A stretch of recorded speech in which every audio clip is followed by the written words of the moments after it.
Okay, good evening, folks. I'm going to call to order the Marin Municipal Water District Special Board meeting for February 28th. Can I get a roll call? Yes, good evening. Vice President Ranjiv Kush, Here. Director Larry Russell, Director Matt Sampson, Here. Director Jed Smith, Here. and President Monty Schmidt. Here. Okay. So I get a motion to adopt the agenda. So moved. Second. Okay. Do we have comments on items not on the agenda? Do we take that now with our special meeting, or we just go straight into our special session? Actually, we only have one agenda item, so I think that, we don't have a motion to adopt on the special meeting agenda, nor do we have public comment on items Okay. not on the agenda because it's a special meeting. Great. We will take public comment at the end of the discussion presentation. Okay, thank you, Molly. Okay. All right, then with that, Ben, are you going to take it away? Yeah, thank you, President Schmidt. As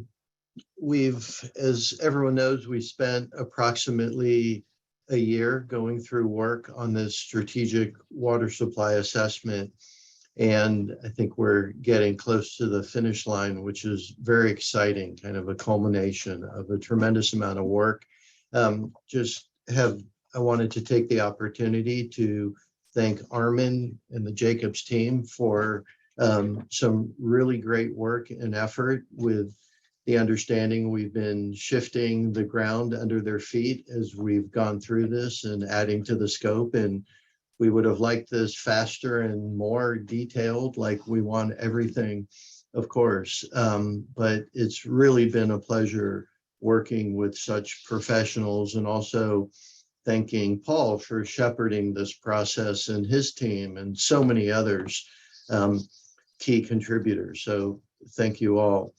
I do have a few specific comments to orient us to some of the things we'll be saying. I did want to note that we'll be saying a new project that we haven't talked about as we go through this presentation. And this came about through an identification, and it's somewhat interesting, of a gap between the modeled environmental releases and the actual releases during the last drought.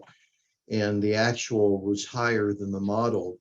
And you'd expect that because the model is more looking at exact stream flows and what it would be if we could precisely release no more and no less than the required amount based on our order. And of course, we have some conservatism because you can't release less and comply with the order.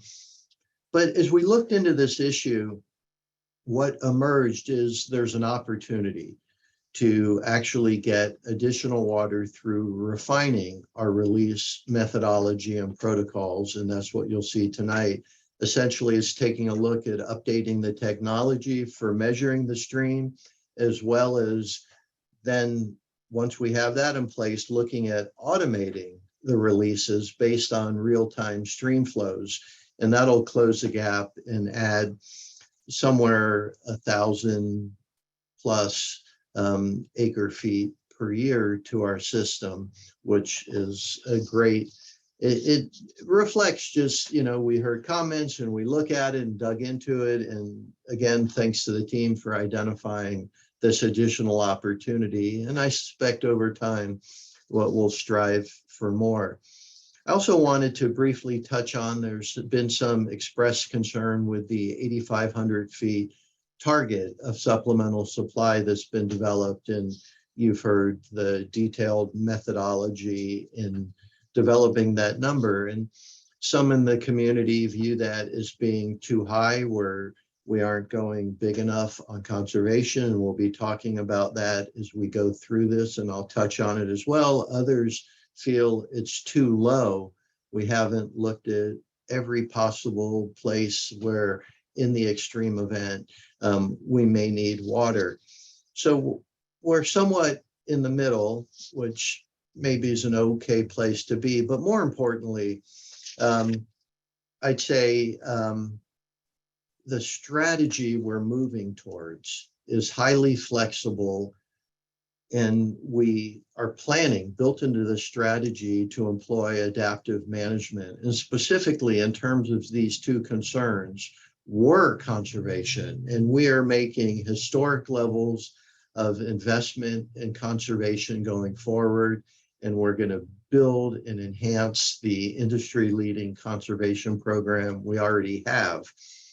And if we're able to get more savings, and we're all hopeful we are, than what we're projecting, we will adaptively manage and downscale the need for supplemental supply. And on the other hand, if climate change accelerates in ways we aren't anticipating, and the consequences become deeper in terms of the frequency and intensity of droughts, and we need more supply, as you'll see in the roadmap that we're moving towards recommendation, there's far more than 8,500 feet in that concept, far more. It's more like 20,000. So we'll be able to continue efforts to increase and not stop at 8,500 acre feet if that's what the circumstances dictate. So I think given the nature of the roadmap and the strategy, we're well positioned to adapt to the uncertainties that still exist. And we know there'll always be some measure of uncertainties when you're predicting weather in the midst of climate change out 20, 25 years. Lastly, the decision, if it's made tonight or shortly, is not a decision of spending $200 million. Really, what we'd be doing is directing staff, and we'll get into some of the details, to implement what we're calling, and I believe we all understand, is no regret actions to get immediate water savings. And we begin doing the work so the board and public can proceed on the decision-making journey, on the implementation of water resiliency, and be positioned to make the big decisions on the long term, and really kind of filling out the information to base that decision-making on. So with that, I wanted to hand it over, I think, is Armin, Paul, take it from here. And he has some slides to walk us through, and then I am hopeful for a good deliberation and discussion following. Yeah, thanks, Ben. Hope screen's up and showing, I hope. Yeah, okay, thanks for the nod. Okay, yeah, first off, thanks, Ben. Great intro. I think that was a really good setting the stage for where we're heading on this effort here. I just reiterate, it's been a real pleasure working with the team here, Ben and Paul and Lucy and Carrie and team, and helping to flesh this out. So our team is pleased where we're at. I think we've got a really good understanding of the system and the needs, and we're really excited to share where we're at with you, the board, and talk about recommendations and moving forward. So just a brief agenda for today. We'll just have a brief update, talk about some of the focus strategies that we've been working through over the past several weeks, and then moving towards kind of a recommendation on an integrated strategy. Then we'll briefly touch on next steps. Since the new board had been in place, this is the items that we had talked about in December. We had draft strategies and portfolios, and then we showed an analysis of those in January. And really today, what we're looking at is these focused and integrated strategies. That's our target for today.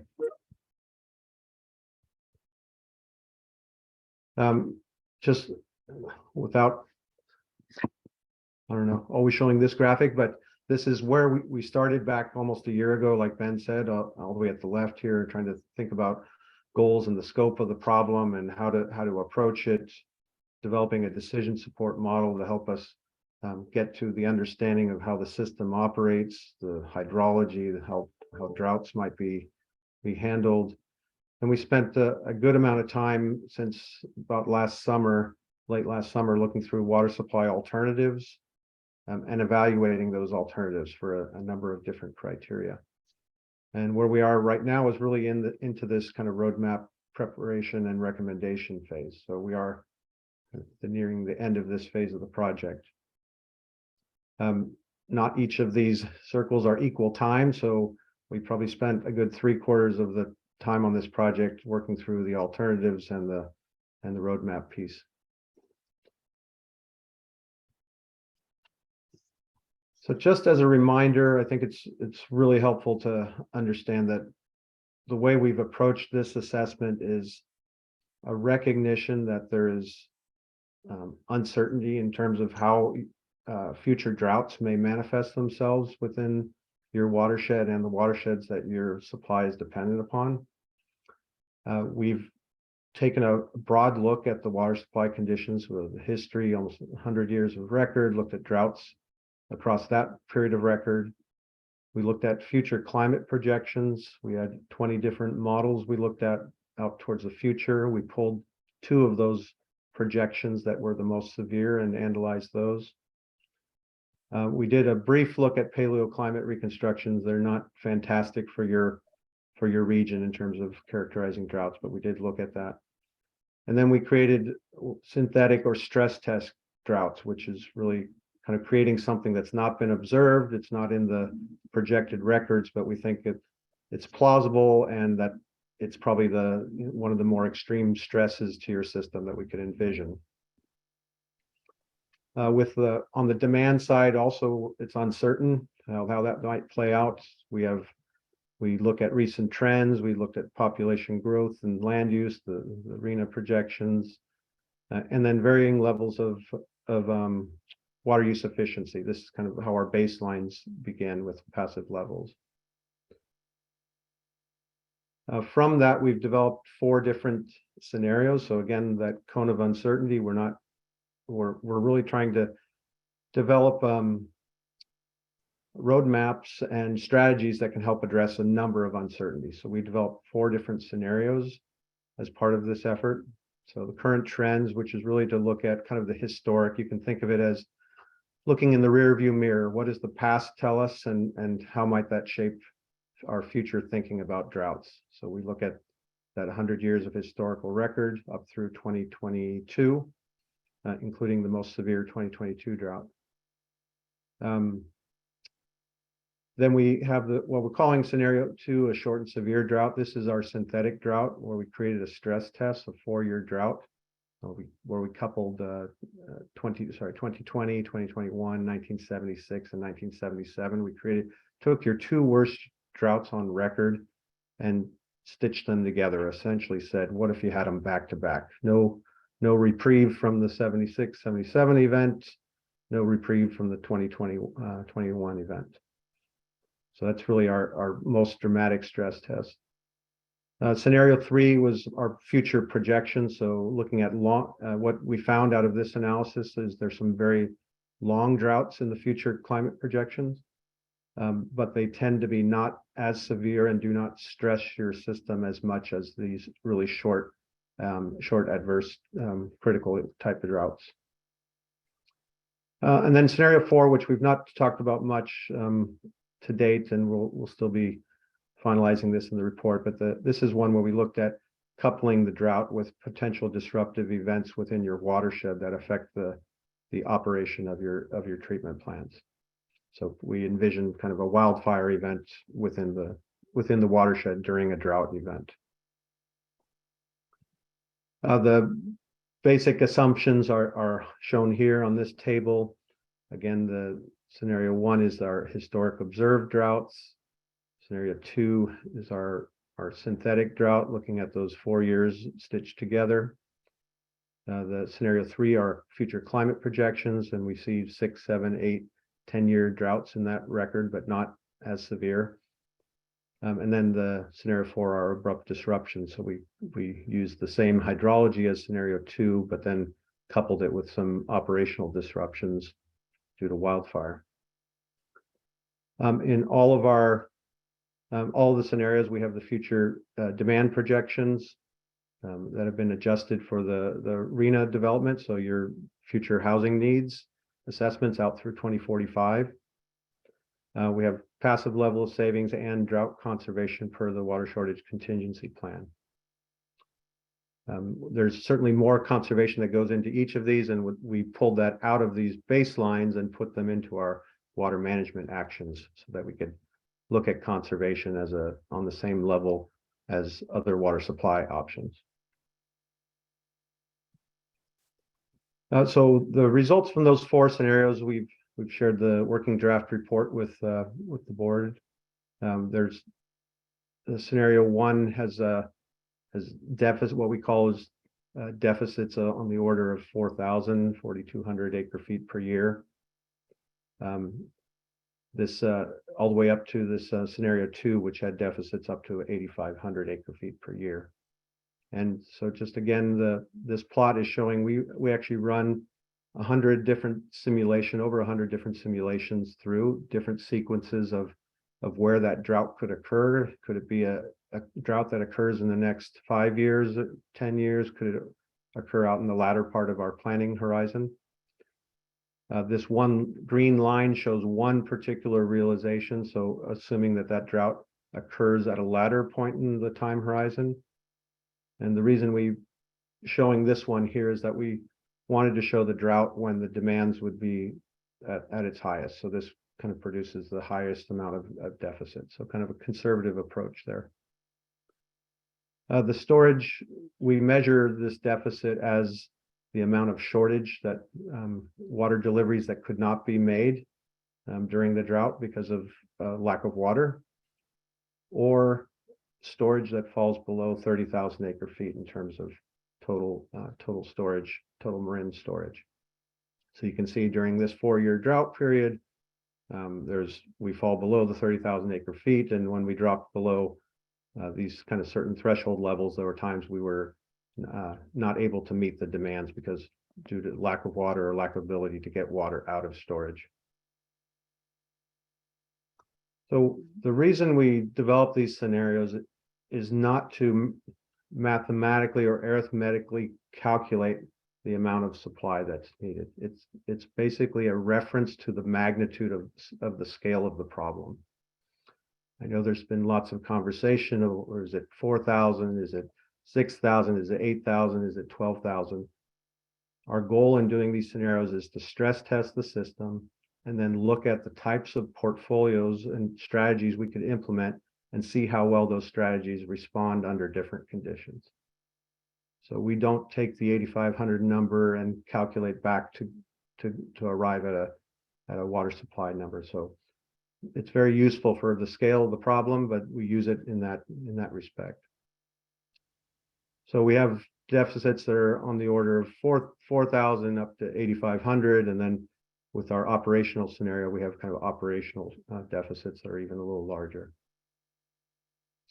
Like Ben mentioned, we did do some subsequent sensitivity analysis looking at the differences in modeled stream flows and the actual stream flows. We've done some sensitivity to look at the relative magnitude of those changes, and they're on the order of 1,000 acre feet per year.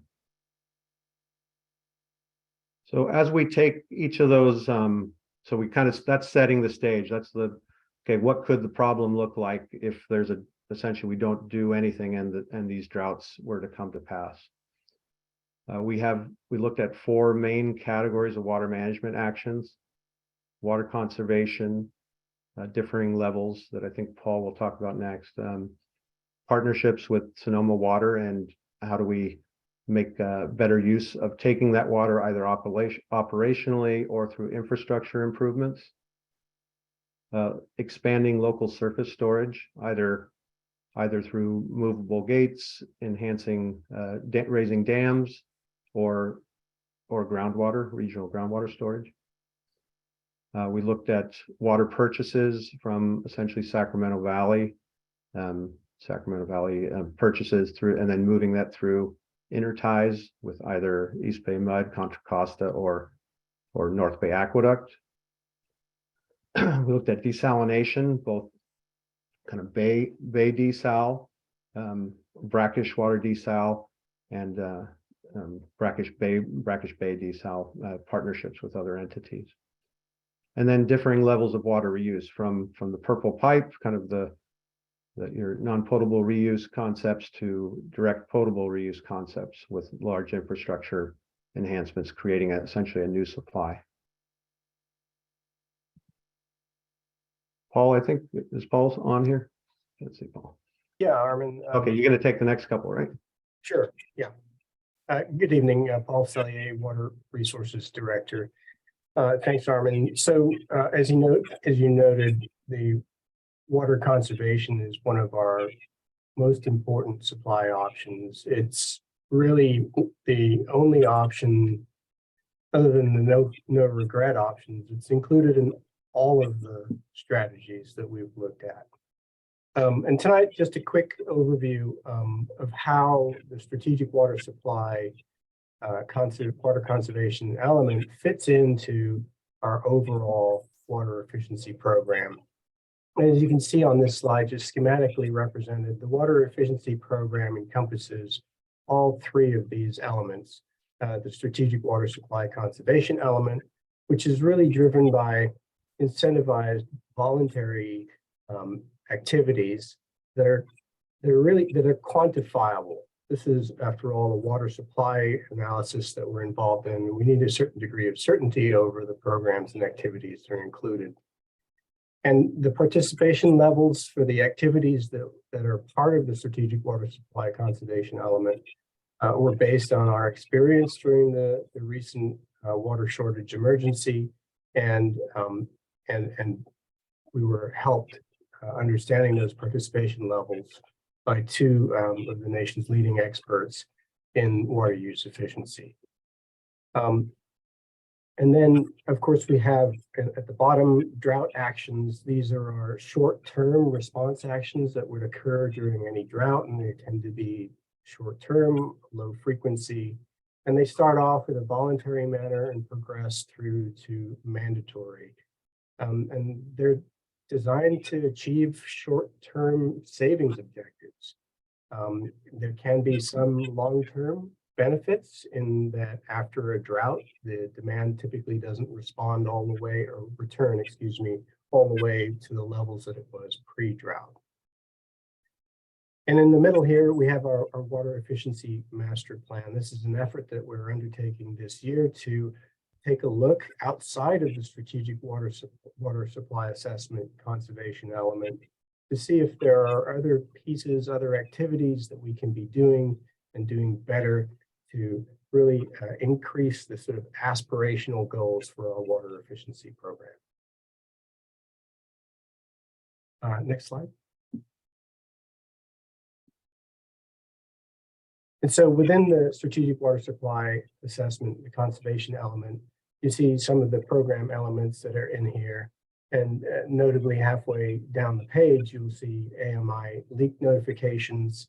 So the activity name on the left, the participation rate, annual participation rate, the unit cost per acre foot, and then the cumulative savings in water.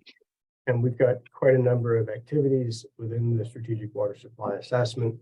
And you can see our focus here is on turf conversion and both non-functional turf and residential and commercial turf replacement. Next slide. There are, of course, Yeah, just going back to that, Paul, for one quick second, if you don't mind.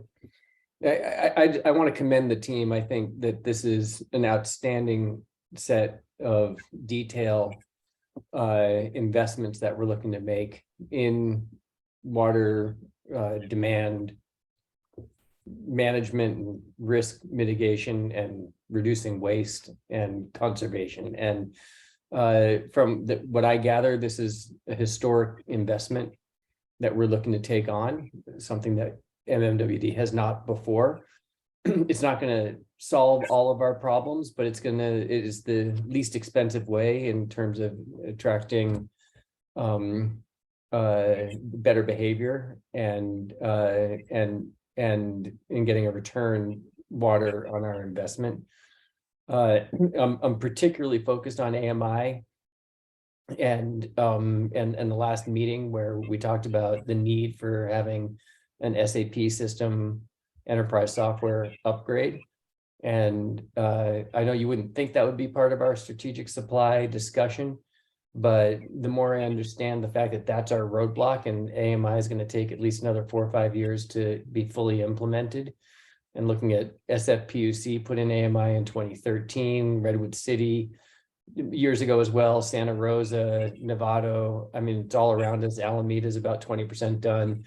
I know East Bay Mud and Contra Costa are in the process of doing the analysis as well.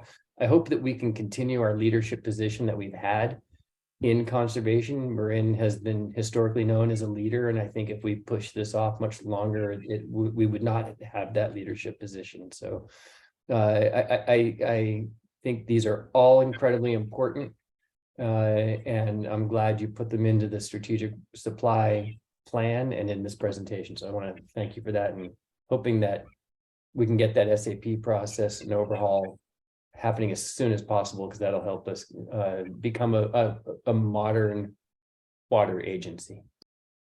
Thanks for those comments. And next slide, Armin. In addition to those, which are part of the strategic water supply assessment, we do have, of course, as part of our industry-leading conservation water use efficiency program, a number of educational opportunities for our customers, and those are difficult to quantify. So they don't end up in something like a water supply assessment, but they do form an absolutely essential piece of our outreach and our communication and just our relationship with our customers. So a number of those programs are here. And, you know, there's a lot to talk about with respect to our demand reduction programs. So that's just a quick overview of our demand reduction water use efficiency programs this evening. I think I'll turn it back to Armin. Okay, yeah, thanks, Paul. I think with that discussion on, I have to rejigger my screen here. With that discussion, we took the conservation aspects of it and looked at the water supply, the actions that were more water supply focused. And we took all of those actions together and evaluated each one separately against these criteria that are shown on the screen here. So we looked at the yield, how much water could they produce in a dry period? What was the cost? How long would it take before that project or action could be creating a supply benefit? What was the reliability of that during dry years? How flexible? What were the environmental impacts? The feasibility, kind of a technical feasibility of the projects, energy implications associated with projects, permitting and legal challenges, social, positive or negative social socioeconomic effects, jurisdiction, which types of projects were fully within Marin MMWD's purview to decide whether to move forward, and which ones required a lot of partnership, both federal, state, or other agency partners, and then a broad assessment of public acceptance. So on each one of those, we used a five-point scale, essentially from positive to negative on those, each one of the criteria. And then for some of them, we developed quantitative assessments. Like for yield, we had a quantitative assessment. For cost, quantitative. We actually, for energy, we've done an energy footprint for each of the alternatives in terms of the energy intensity associated with producing one acre foot of new supply. So a kilowatt hour per acre foot aspect. But we rolled those all into kind of this 5-point system. And I'm not expecting you to read the columns here, but I just wanted to display this. This is in the working draft of the report as well. For each one of those criteria, which are the columns on this chart here. And then the alternatives are on the rows. For each one of them, we've done this 1 through 5 rating, with the colors kind of matching the 1 to 5. So red being poorer for that particular criteria, green being better for that particular criteria. And we won't. Armin, if I could, this slide's actually augmented by an attachment to the staff report that broke out all the individual projects and captured cost and yield specifically to help reference as we move into looking at the different strategies. Yeah, thanks, Ben, for that reminder. Yeah, we aren't expecting you to memorize the slide. We've done some summaries as we get into the potential strategy. So the project team, being the Jacobs team plus Marin staff, developed 3 different, what we're calling focus strategies. Each one of these strategies had a slightly different focus or emphasis in terms of the supply or the actions that were emphasized. So the first one is what we're calling the Marin Sonoma focus strategy. It primarily emphasized alternatives that would maximize existing and local and regional supplies. So existing partnerships with Sonoma Marin. It had a local storage augmentation and optimization and interconnections to greater facilitate movement of water during drought years from Sonoma and the local system and your local Marin watersheds. The second strategy was a desalination focused strategy. So obviously focused on adding new local drought resilient supplies. So new either brackish or bay desalination. That was the primary emphasis of or focus of that particular strategy. And then the third strategy was this bay intertie focus strategy, where we're looking at imports from Sacramento Valley, water purchases just during dry periods with conveyance either through East Bay Mud system and across the bridge, or through Contra Costa system across the bridge, or through North Bay Aqueduct, moving kind of through Napa and Napa side. So for each one of these strategies, we've developed this highly simplified but hopefully useful roadmap to illustrate what the components that are in it, the amount of supply that could be generated, and the capital cost associated with various actions. So for this particular one, I'll walk through in some detail, make sure everyone's oriented, and then we'll go through the next ones. So for the Marin Sonoma focus strategy, all of the items that are in green are what we're calling kind of early low regret actions. So in district, so we categorize it in terms of 5 different groupings. So in district improvements. So we have the project to electrify Suluhuli to allow that operation to be more continuous as opposed to hauling diesel out for the generators. That you would think that doesn't generate supply, but the ability to operate Suluhuli in a more dynamic fashion actually allows Nicasio and Suluhuli reservoirs to operate more effectively. We have the pipeline for Phoenix, connecting Phoenix and Bontempi lakes. That connection, the number to the left of these is the capital cost associated with it. So we had $6 million for the Suluhuli electrification. That was a quote from PG&E. If I remember correctly, Paul, you'll chime in if I'm incorrect on that. The Phoenix Bontempi connection at $5 million is the estimate from the team. We have the next one is that's hatched on this graph. So it's forecasting and stream release automation. So this is the one Ben mentioned at the introduction. We think there's an opportunity for greater efficiency in your operation in terms of meeting in-stream flows. We've found in looking at the historical data, there's opportunities to improve that and to automate that. And there's distance between the release points and the gauge points, and that forecasting and automation component can lessen the amount of potential error or buffer that's built into it. A big component here, which we've included in green as a kind of low regret, is this operational strategy for maximizing Sonoma water supply. This is using existing facilities, so no new infrastructure. It doesn't have a capital cost because there's no new infrastructure needed. It has O&M costs because you'd be purchasing more supply, but this is really to more aggressively take supply, particularly in wet years and wet seasons, not wet years, sorry, wet seasons, and then to begin to take the water a little bit earlier than you might have in the past when you kind of fully relied on it as a truly supplemental supply. So as a drought strategy, developing this operational capability to take water more aggressively is quite beneficial.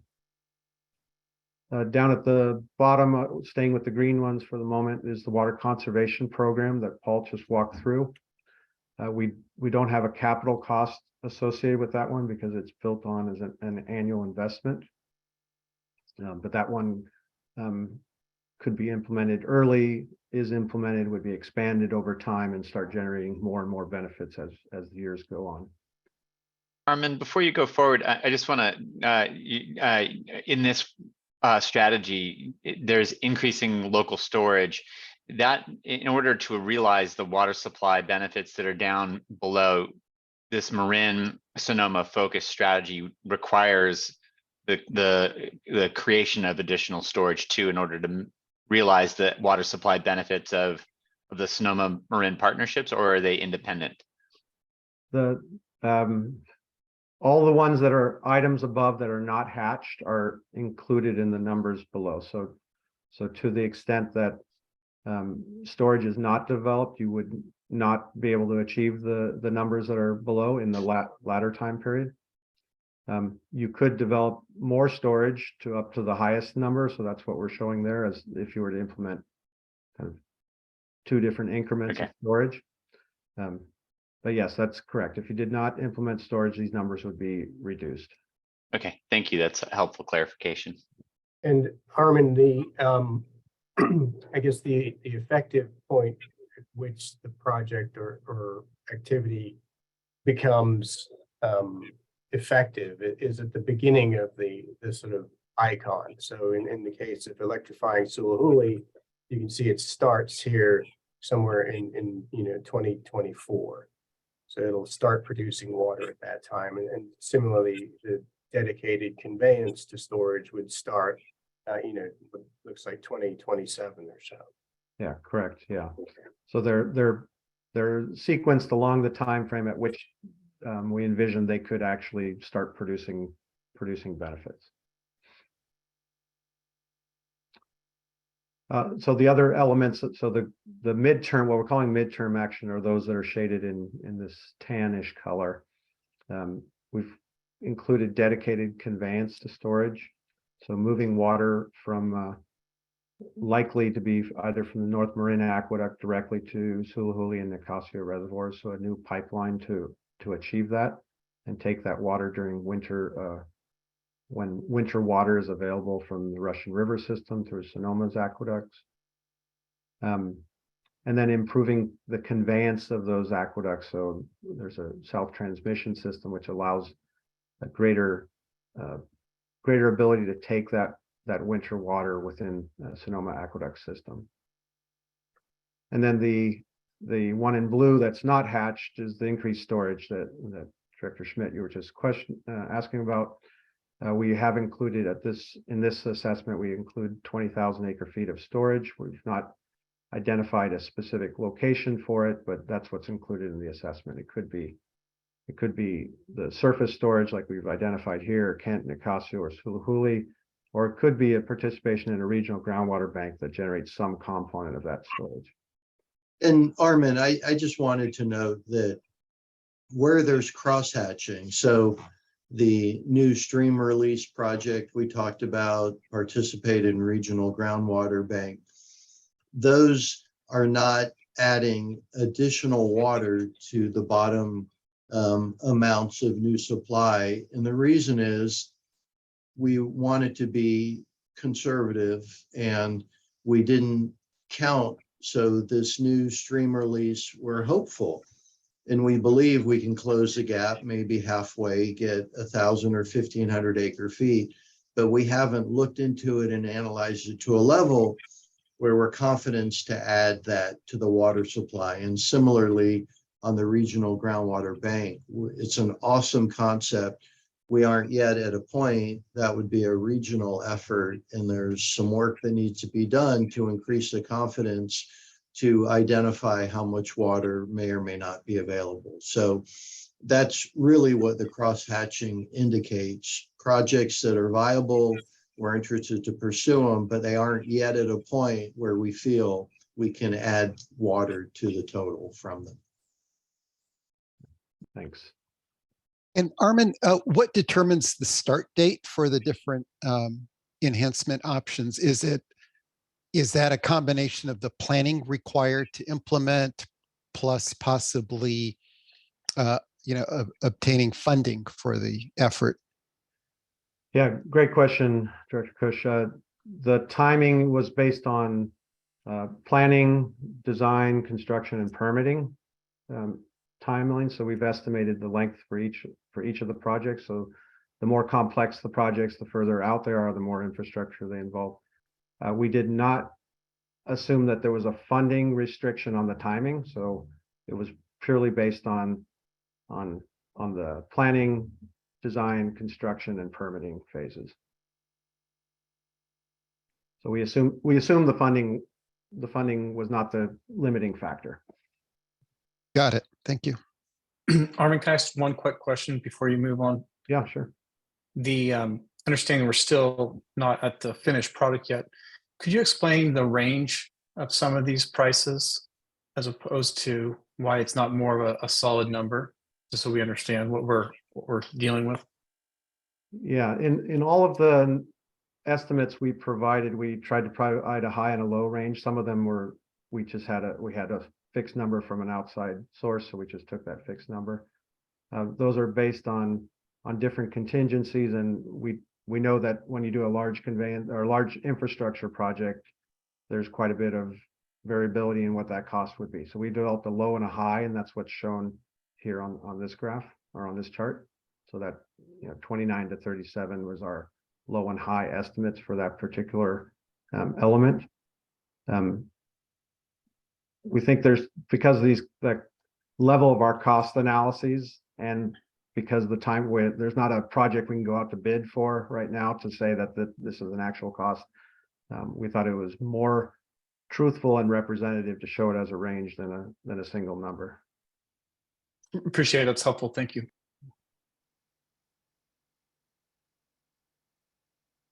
Okay, well, so just kind of going to the bottom element here. So the timeline, we've shown the quantities potential quantities of water that could be generated at each 2025, 2030, and 2035 and beyond.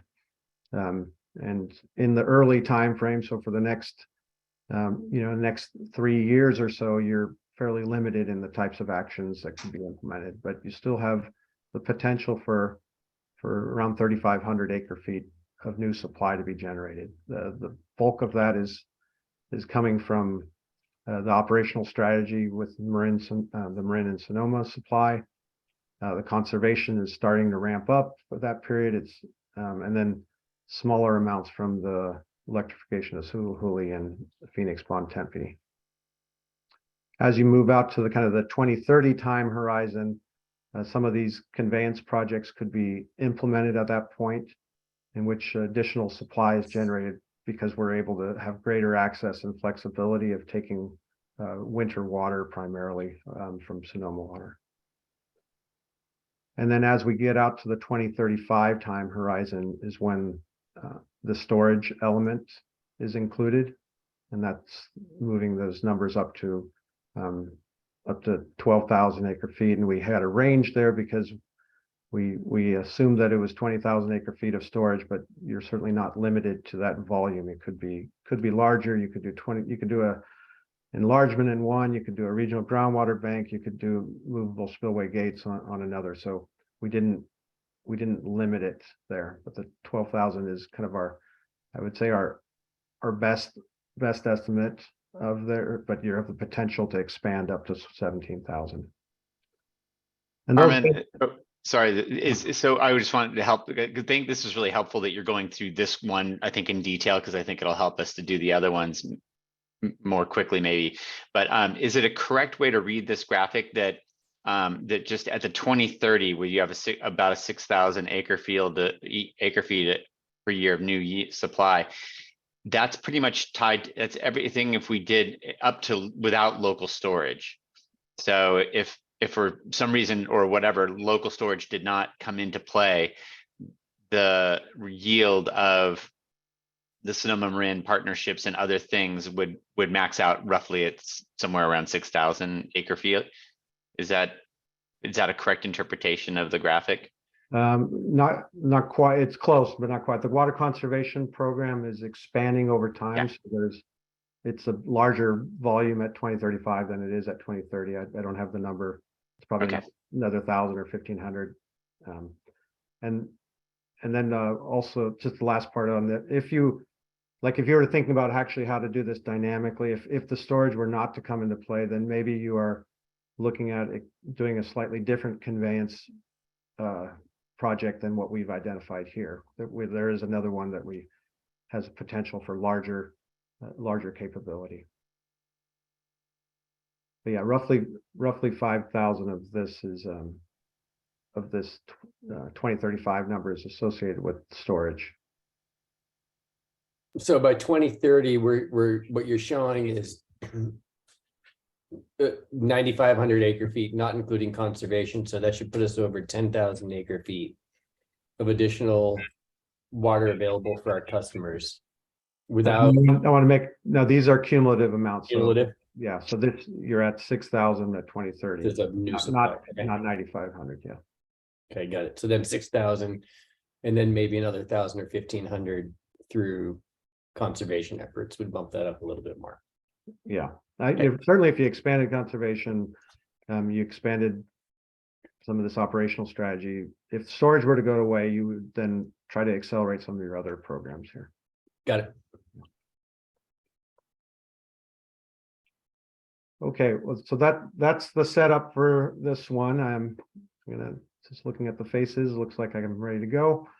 So we'll go to the next one, which is the desalination focused strategy. And this one was a more simply developed strategy. We have all of the same green elements that were in the previous one. So these in-district improvements, the stream forecasting, we kept the operational strategy for maximizing Sonoma supply because we think this is something you would do regardless of what infrastructure improvements you would implement, and the conservation program is in regardless. We built into this particular strategy 2 different levels of desalination.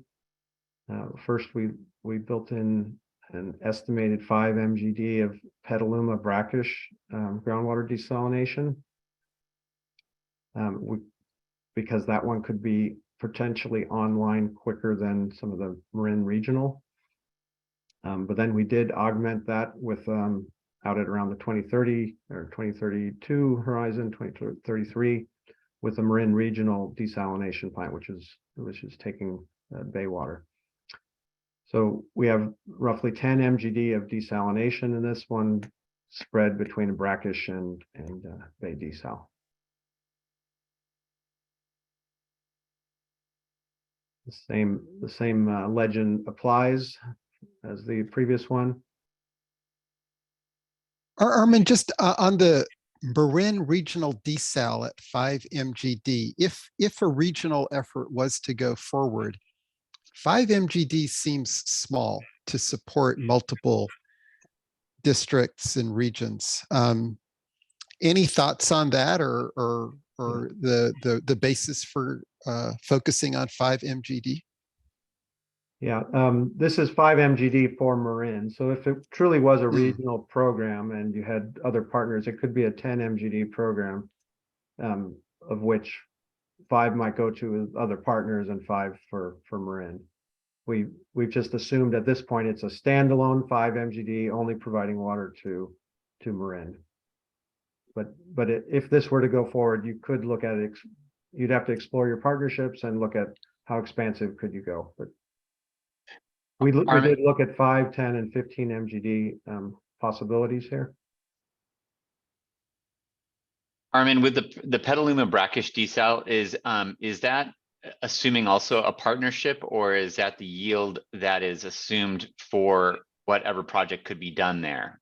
If that makes sense. Yeah, Is, yeah, I think sorry to cut you off, Director Smith. I think it's the same concept there. We assume there will be likely a partnership with City of Petaluma and adjacent entities, but we assume the 5 MGD is deliverable to Marin. So it could be, in this case, this one could be, it could be a 7 MGD, it could be a 6 MGD. okay. And a shared partnership with Petaluma. Yeah, And I think Armin- what I was just trying to get at is that I assume that obviously is a partnership project, and that 5 MGD is not the maximum yield. That might just be the portion of the yield that we might get from a partner project. That's how we've assumed it at this point. I think there's still a lot of question marks on the Petaluma one, Sure. whether that supply can actually be generated from brackish groundwater or not. And Armin, this scenario here would assume 2 separate and distinct regional desal operations then. Correct. The Petaluma brackish one is envisioned as wells. So essentially groundwater wells where we're taking brackish groundwater and desalting it. The Marin regional is a bay intake system. Yeah. Understood. Just the concept of 2 regional desal plants is something I'm trying to get my head around. Thank you. Yeah. You certainly could have done this one as only the Marin regional and done it as a 10 MGD estimate. You would be losing the potential to have it operable in a shorter time span though. Yeah, And it the is. costs then, Armin, if we, going back to the Marin regional desal at 246 to 273 million, those are for the standalone at 5 MGD. Those are not for, say, a larger facility that allocates 5 MGD for Marin. Correct. They're for what we call in the report, I think it's called a 5 MGD expandable to 10. So it's 5 MGD, but it has the ability to be expanded to 10 MGD. But this is the cost only for the 5 MGD, not the 10 MGD plant. Got it.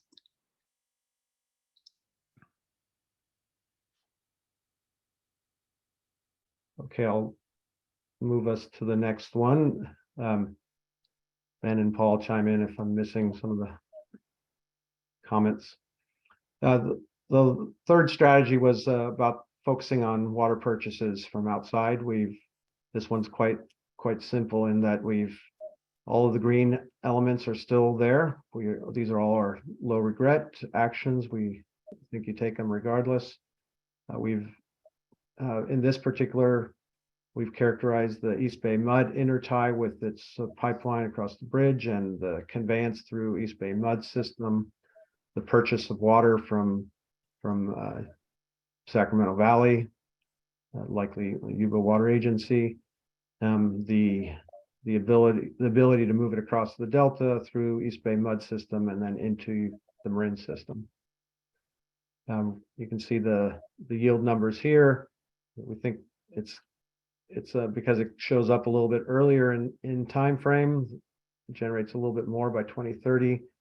It tends to be a little bit less in the long term because we think we're potentially limited to about 5,000 acre feet per year during the drought period.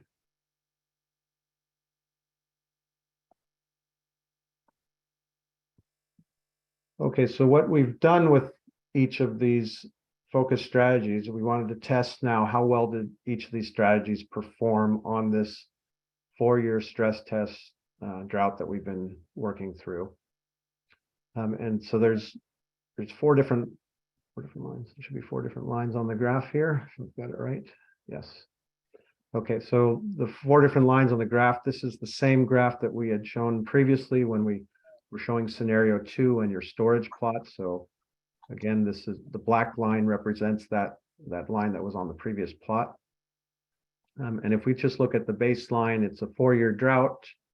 We had three of those years had storage fall below our 30,000 acre feet threshold.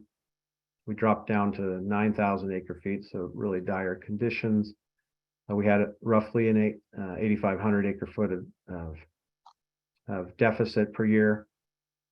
There were four years in which we were triggering stage 3 restrictions, which is we capped them at 25% restrictions, even though on the water shortage contingency plan they said they could drop down to 30%. We capped them at 25%. Stage 2 were six particular years, and stage 1 restrictions were 7 years. So as we look at each of the scenarios, so you could look at the graph on the right, the purple at the top is the Marin Sonoma strategy. So it has a larger amount of storage because we included 20,000 acre feet of additional storage in that program or that strategy.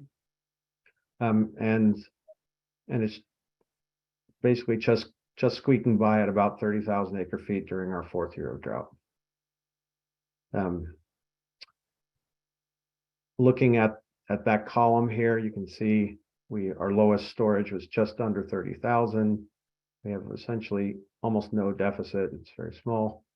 And we had 1 year of stage 3 restriction under that particular strategy. We still had a couple stage 1 and stage 2 restrictions, but one of the most severe. The next one is the desal strategy shown in red. It does not have the storage element associated with it, so its maximum storage is your current maximum storage. It softens the decline during the drought period because it's adding new supply to the system during the drought period. It has roughly 30,000 acre feet, a little bit below at the lowest point. So out of that particular scenario has 2 years of that entire period. So if you look at this is from 2020, we're running from 2023 through 2047. We actually only run it through 2045, but through 2047. So roughly 25 years out. And these are the frequency at which you're hitting your stage 3 reductions, stage 2 and stage 1. So close to the Marin Sonoma option for when you hit stage 3, it's probably statistically not relevant, right? Yeah, exactly. But the stage 1 and 2 restrictions probably are. Yeah, and I think you're getting a lot of benefit out of the Marin one because you're higher in storage and you're not triggering those lower storage conditions. The last one is the intertie, which is the green line here. So we're adding roughly 5,000 acre feet per year during that drought period. It does provide substantial benefit from the baseline, but it does not prevent us falling below the 30,000 level, and still has a somewhat higher level of drought restrictions that have to be in place. It's still better than the baseline for sure. And if you were to go down this strategy, you would need to in order to make this strategy more viable, it would have to be scaled up such that you could take higher volumes during these drought periods.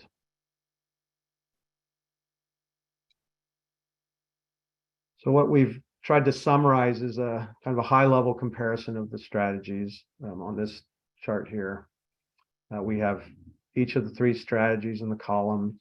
We didn't characterize all of the criteria. We tried to pull out the ones that were most informative. So we have the yield numbers that were associated that you'd seen previously, the cost per acre foot of that entire strategy. So of all the investments for that strategy divided by the yield of that strategy. And then we have an annual cost. So if we were to take this over the period, annualize the cost, we have the annual cost, we have the total capital cost, and then we have assessments for reliability, environmental, permitting risk, social, and jurisdiction.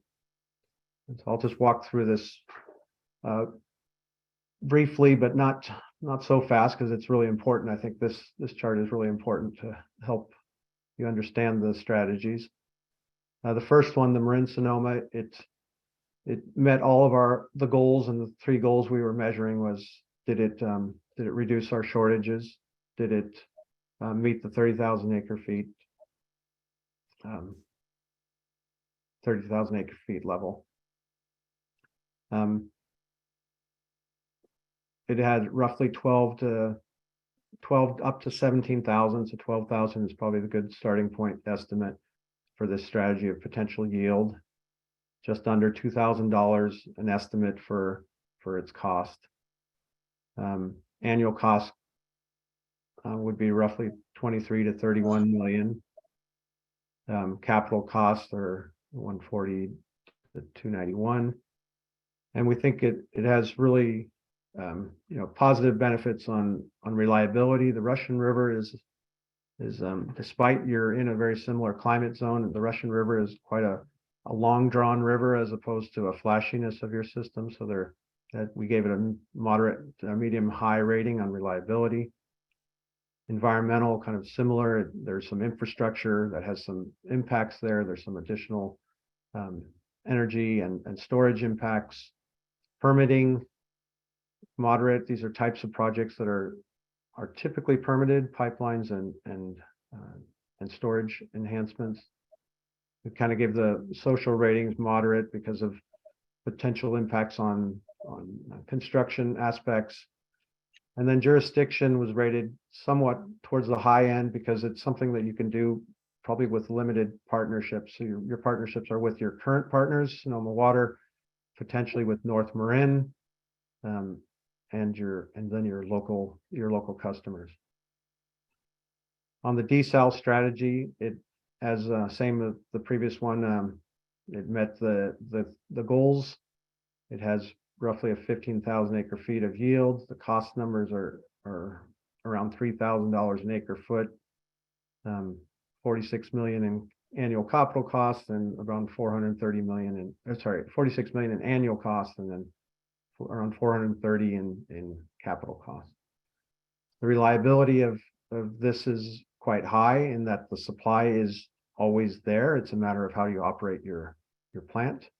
Kind of a low to moderate environmental rating. The permitting side of this will be quite complex. Sorry, that's on the permitting. On the environmental side, related to the permitting, there will be kind of complexity on environmental aspects with the bay, the intake, and the discharge, the brine discharge. You have roughly 4 times the energy footprint of the desalination projects, especially the bay desal projects.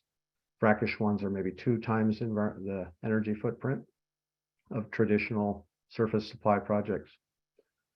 Permitting is expected to be challenging. We have the social rating as kind of low to moderate. We know you need to go to bring it back to vote to change your ordinance. But within a jurisdiction, it could be quite high that if you implement it as a Marin only, you could be quite in charge of that direction. And then the last column is the Bay intertie focused. It did not meet all of our goals in terms of achieving our storage levels. The yield was good as estimated, but not quite high enough. Costs were about $2,200 an acre foot with 22 million annually, 122 in capital. So, and then we have the ratings here, which were kind of rated moderate except for the reliability. There's a challenge of other competitors in the water market at the same time. And then jurisdiction, so I think Paul identified 6 different parties that might have to be negotiated with in order to achieve this.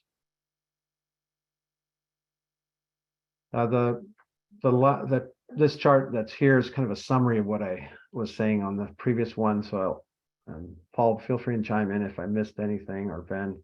I'll just try to hit the big ones here. So like with Marin, we have I think to achieve the performance goals, it's based on existing infrastructure. I think the key component is that it integrates, as constructed, it integrates both supply and storage, which tend to be mutually beneficial, kind of a symbiotic relationship, and it builds on the regional partnerships. It does have limited hydrological diversification, so you are in the same kind of climate zones, but your watersheds are quite different. So you would say it's not fully drought resistant multi-years by itself. And there's maybe a perception of increased competition for winter water with other entities on the Russian River system. I think Armin, one of the I think a really important missing bullet here are the water rights associated with storage. I think that is actually really one of the biggest challenges and risks to the strategy that probably in some ways I would say could eclipse these other things. So I would really recommend us including that in future presentations around this. You mean for the Marin Sonoma conversations? No, I'm talking about in terms of, the Marin focused strategy, or the Marin Sonoma focused strategy is with respect to adding surface storage, the water rights that would need to be garnered in order to increase storage or generate new storage. Yeah, almost. I think this is like a message for Sonoma County here that I think we can turn the tide of this conversation away from us taking their water and more, how can we invest in the infrastructure for these many entities and customers and municipalities that rely on it? How can we help build their infrastructure to be more resilient and reliable? And in exchange for that, we're hoping to get some guaranteed access to water. So it'll be an interesting conversation, but you're right. I think that's going to be the crux of it. We need them to be not only thoughtful and approving it, but like excited, because I think we could be bringing a lot to the table for them. Monty, could you actually, I don't fully understand the water rights issues that would come up if we were to expand storage locally. Could you just explain a little more around that? Sure. I mean, I can take a stab at it, but Ben, obviously, and Paul are experts too in this, but, quite simply, we have water rights associated with our storage. Our ability to store water is governed by water rights that are set by the State Water Resources Control Board. If we change in order to change the amount of water we store or other aspects of our water rights that dictate the timing and the amount of water that we have to release as environmental releases and other things, if we open up our water rights because of adding new storage, that could cause additional requirements that we don't currently face. And so it could change the terms and conditions of our existing storage, but then any existing new storage might have its own new terms. So if we were to expand Suluhuli, we could see the water board requiring additional releases, which might then again would reduce the yield that would come from a project like that. So it's even the increasing the spillways might generate, or maybe not, some revisiting of our water rights. I don't know if Paul or Ben, if I'm leaving off anything important. President Schmidt, I think that's absolutely correct, that a key part of the strategy of looking at additional local storage, in addition to obviously all the geotech and the engineering work that needs to be done, it's engaging the state resource agencies on discussions well in advance. But that's really part of the effort to do the next chapter of work, to understand any and all implications and opportunities on these strategies and engaging those. I have to say, I mean, it feels like we're in one of the best times in recent history in terms of having those conversations. And there's been a fair amount of stuff in terms of the state and driven by the governor's office to encourage kind of a collaborative spirit going into those discussions versus, at times it's been very difficult to even kind of get a level of engagement. So yeah, it'll be interesting, but it's certainly, it's what I agree. It belongs in the challenges, and we'll do that next time, President Schmidt. And thanks, Monty and Ben, and Monty, I'm sorry that I'm doing my homework in the middle of a meeting here, but Okay. just one more point on this. So what's driving this is if we increase our local storage, we're presumably then we will be capturing more water that would otherwise be available for environmental uses, and therefore, that impinges on that affects our water rights, and also will then determine our future water release requirements. So it becomes quite complex, and I think this is something that we've already experienced when Kent Lake was expanded in Yeah, 82. we did. A notable difference this time is we wouldn't build it and then negotiate, right? We would have a signed, executed order before we'd start construction if that's the direction the board wanted to go. So we'd go into it eyes wide open. I think there's an opportunity to frame it and to think about and develop it as a win-win, because that's really the only way to get these sorts of projects through, and recognize that, yes, in addition to where Kent, a deeper pool, colder water that benefits certainly the aquatic environment, that there would likely be an additional release, and you end up in a project that hopefully is a win-win for both our awesome fisheries and the natural habitat, as well as for our municipal users. Thank you.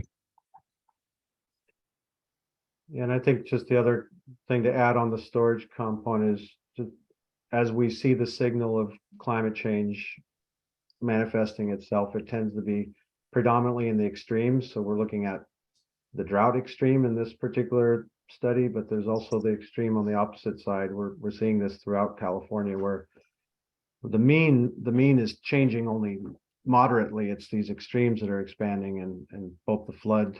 So those wet years will be quite a bit more wetter, and the dry years potentially drier. So how do you, the management through that regime when you want a stable water supply is about either full diversification, or it's about a diversification plus storage. How do you manage that? Groundwater storage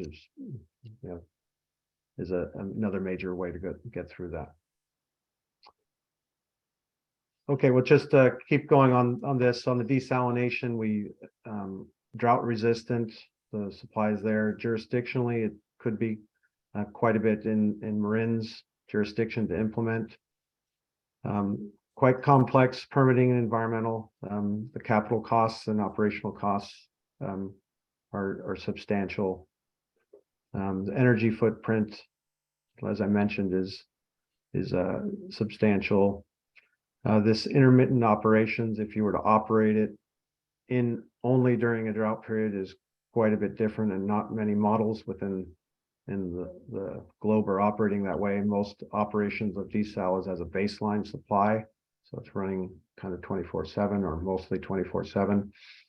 And then your ballot process that would have to be modified, or ballot would have to be undertaken to enter this direction. Armin, I just want to push you a little bit on the environmental comparisons of desal versus the Marin-Sonoma strategy. In your rating, desal comes out lower because, as you've noted here, the high energy use. But the Marin-Sonoma strategy involves moving a lot of water, and I'm trying to imagine pumping water over the hills, towards Stafford or Suluhuli or Nicasio. That's all going to be very energy intensive as well. Presumably, though, you've analyzed that, and your analysis is saying that that's still favorable over desal. Yeah, from an energy perspective, yes, you're right. There is a substantial amount of pumping, but the desal the bay desal, when we're looking at kind of ocean water, is on the order of 4 times the energy footprint as a surface water option. Even with those, so we looked at each of those and the energy footprint, and I'm happy to share those following this, but we can look at the comparison, but it's around 4 times the desal with ocean water as its source supply is around 4 times the. Another way to think about it, Armin, if I could, Director Kush, is, for bay desal, you might need to achieve pressures on the order of 750, 800 PSI. Right. Those are just not pressures that we would see in any kind of a pumping network. But the volumes of water that we're talking about would be equivalent. So you can just kind of intuitively understand that kind of energy component requirement. That is an interesting comparison, Paul. Moving water through a membrane Right. versus through a pipe. And there's other environmental factors besides just climate and. Right. Right. Yeah. And we've tried to disclose those in the working report in kind of a even-handed approach, where there's your brine discharge that's and your intake that would be implemented, your energy, then you got to push it into your system. The other ones are not without their environmental challenges also, right? You have storage that's being built. Director Schmidt, your comment on storage, you've got other on the Bay Intertie, you're moving large pipeline across neighborhoods, communities, and bridge and long infrastructure and partnerships. So I'll just jump to that one for the moment. The Bay Intertie one, I think what we found is it is quite flexible. There is a substantial capital investment for the pipeline aspects. You presumably could purchase in 1 year and not purchase in another year. You'll have some stranded infrastructure because you built pipelines and pump stations that are not operating. You'll have, it'll improve your connection to Bay Area water supply. So resilient opportunities there should you use it in other conditions. Very complex, the coordination that would have to occur. I think Paul identified 6 different agencies that would have to be negotiated with in order to move water. The environment, if you did it as a flexible option, not as a long-term transfer program, you would be in the market when every other water agencies are in the market for purchase of drought supply. And then I think lastly, the principles adopted by East Bay Mud are quite severely limiting the flexibility, the potential. I think the very last point is I think if you were to head down this direction, we'd have to look at magnitudes of supply larger than 5,000 acre feet per year. So we assumed a 20,000 acre foot purchase divided up over those 4 years of drought, so 5,000 acre feet per year. You'd likely need to do that almost double in size in order to achieve the performance. Okay, well this is kind of our synopsis of the pros and cons of each of the focus strategies. And what we really wanted to use these strategies is learn. So we took all the evaluations, the analysis, and the discussions and the findings from the past year. We wanted to look at these focus strategies and see if we can't identify kind of promising elements of the various strategies, and then also identify these common low regret actions that would be implemented regardless of which strategy. So that's where we're heading towards a recommended strategy. These are the main elements that are identified in our recommended integrated strategy. So we have water conservation and flexible drought measures. So expanding the program, continuing implementation of your water shortage contingency plans, improving the operability and flexibility of storage facilities. So the 2 in-district options, the electrifying Suluhuli, the connecting Phoenix and Bontempi lakes. We've added one here that we've not simulated in the model directly, but more strategic implementation of TUCPs, or temporary urgency change permits, which are becoming more and more a drought measure that is being acted by a number of agencies to look for drought relief on environmental flows. And then this forecasting and stream release automation that we've talked about earlier. How do we improve the differences between release and the actual necessary quantities of water, particularly during drought times? Maximizing use of Sonoma water. This operational strategy, this is something you could start, this year on developing this operational strategy to take more Sonoma supplies during certain low storage conditions or projected low storage conditions. Developing conveyance. We've been thinking through a phasing of how you might develop that conveyance, with potentially phase 1 being a Stafford to Suluhuli and Nicasio connection, and then phase 2 connecting that all the way to the North Marin Aqueduct.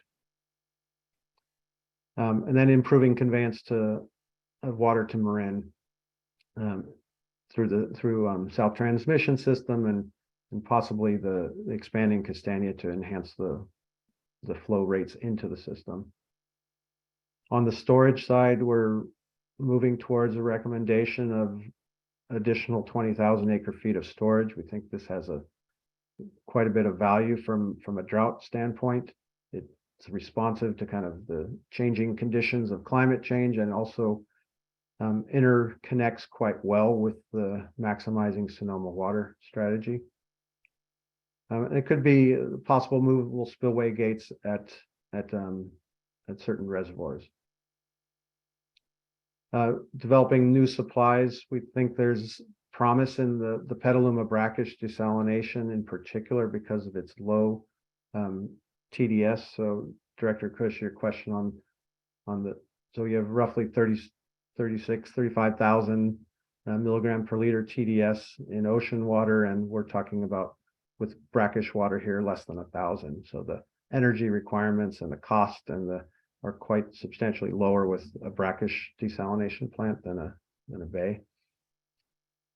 Continuing to expand the recycled water components.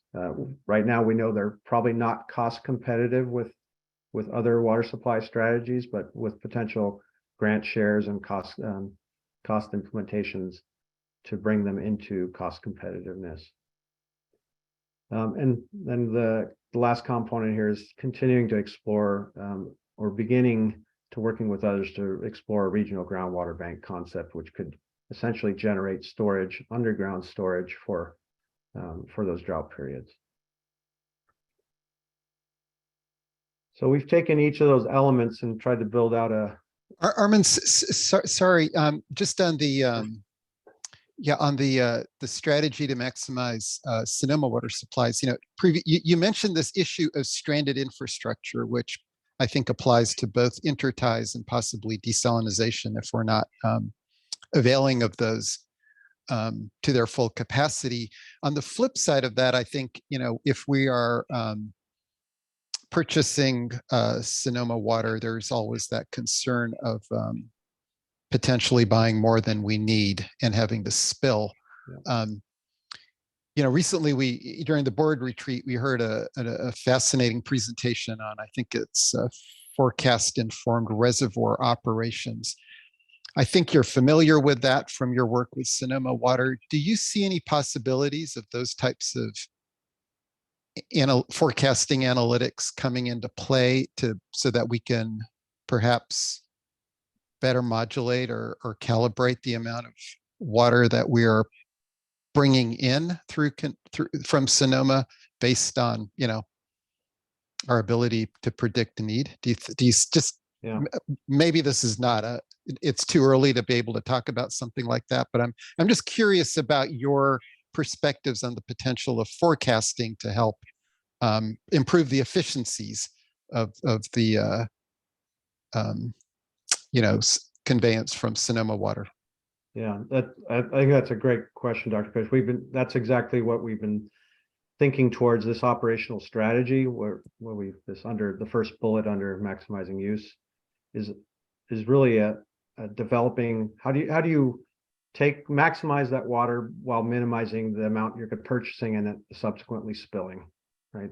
Basically, and the way you get towards a more refined operation is through forecasting. So using that same technology that's being used in the FIRO, that forecast informed reservoir operation that they're doing at they're going to be doing it at Lake Sonoma and Lake Mendocino, and Yuba's doing it currently on New Bullards Bar, and Prado, Orange County is doing it at Prado Dam, and Oroville is going to start looking at it as well. So using that kind of same technology of looking at forecasts and how you can more strategically target your purchase.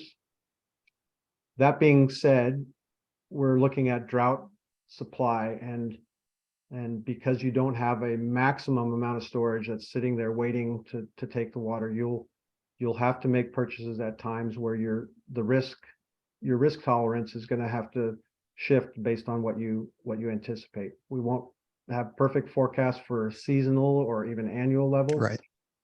And that's the challenge. The forecasting world, we had a conversation just last week on this. The forecasting world is moving really good in the 14-day, maybe even 21-day is great. The seasonal to sub-seasonal, which is out to 3 month to 6 month to 9 months, is where, to me, was where the money's at for Marin. Like, this is where you guys would get a lot of value, is an evolving space. But I think over time it's going to get better and better, and you'll be able to refine those purchases. But I think you'll have to recognize that whether you're running desal constantly and then spilling some water because you're running desal, or you're purchasing water that you put in storage and now you spill, you're playing this risk game of, do you want reliable drought supply versus potential for spill? And I think that operational strategy, which we could help you think through, is how do you minimize your cost implications and your drought risk of that purchase or operational program. Thanks, Armin. I am optimistic about longer term forecasting. So Yeah. I hope I'm right. Yeah, I'm as well. I've been working in the decadal projection space and in the forecast, and we've done some work even on the annual scale where you don't have certainty in any of the predictive capability, but if it can tilt your distributions towards suggesting more dry or suggesting more wet, there's some value in that. So Right. Another conversation, but Yeah. it's key to refining that spill component. Yes. Thank you. Okay, we're getting there, folks. So we have the roadmap here, which is essentially everything on the previous slide. We've just kind of shown here in this roadmap space. All of the green bars are the same ones that we've talked about previously.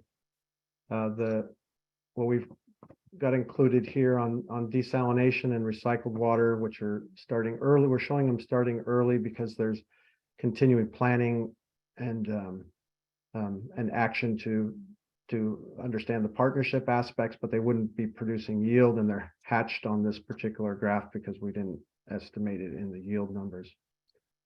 We did include this conveyance to storage dedicated to expand to bring to, this would be the first time you could actually take water from Sonoma Water and not have to push it into your distribution system, but move it into storage, which is producing good value. We're estimating good value out of that. And then increasing storage either through groundwater or your surface storage implementations are substantial components of this strategy. We've estimated between 12 and up to 20,000 acre feet of new yield as part of this strategy. The range is primarily associated with, are we bringing that Petaluma brackish desal on, and how much storage potentially is increased. We think at a minimum, you're at 12,000 acre feet of potential new supply by 2035.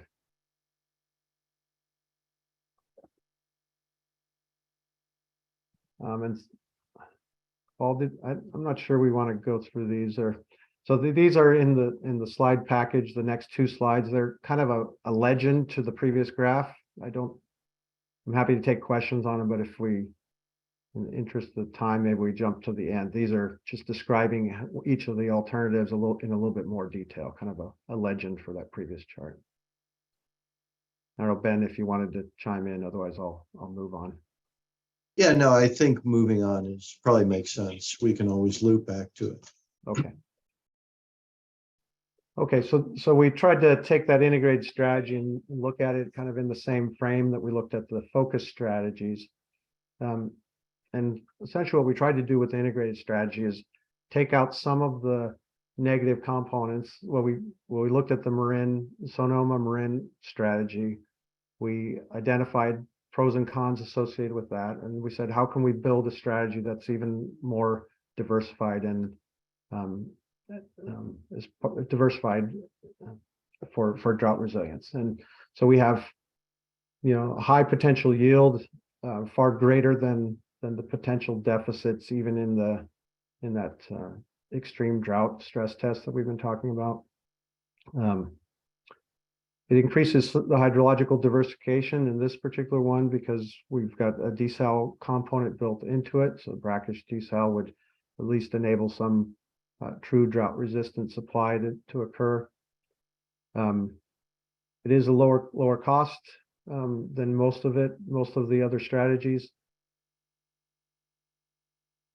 And I think that with that, this is the exact same chart. We've just now shown the integrated strategy. So in this particular case, we've implemented this strategy with, so it has the Sonoma Water Partnership options, it has storage option, and it has the Petaluma brackish desal in this particular simulation. And as you can see, both from the plot and the chart, we've managed through that drought substantially better because of combination of all of those actions, both the new supply from both Sonoma and Petaluma and the new storage or augmented storage.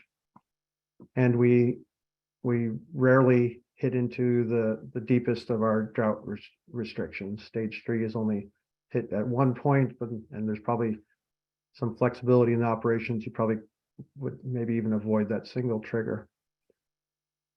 So what we found is this is a pretty robust strategy in terms of addressing this drought, and the other droughts will be, in fact, not all of this supply is potentially needed for the other scenarios that we're looking at.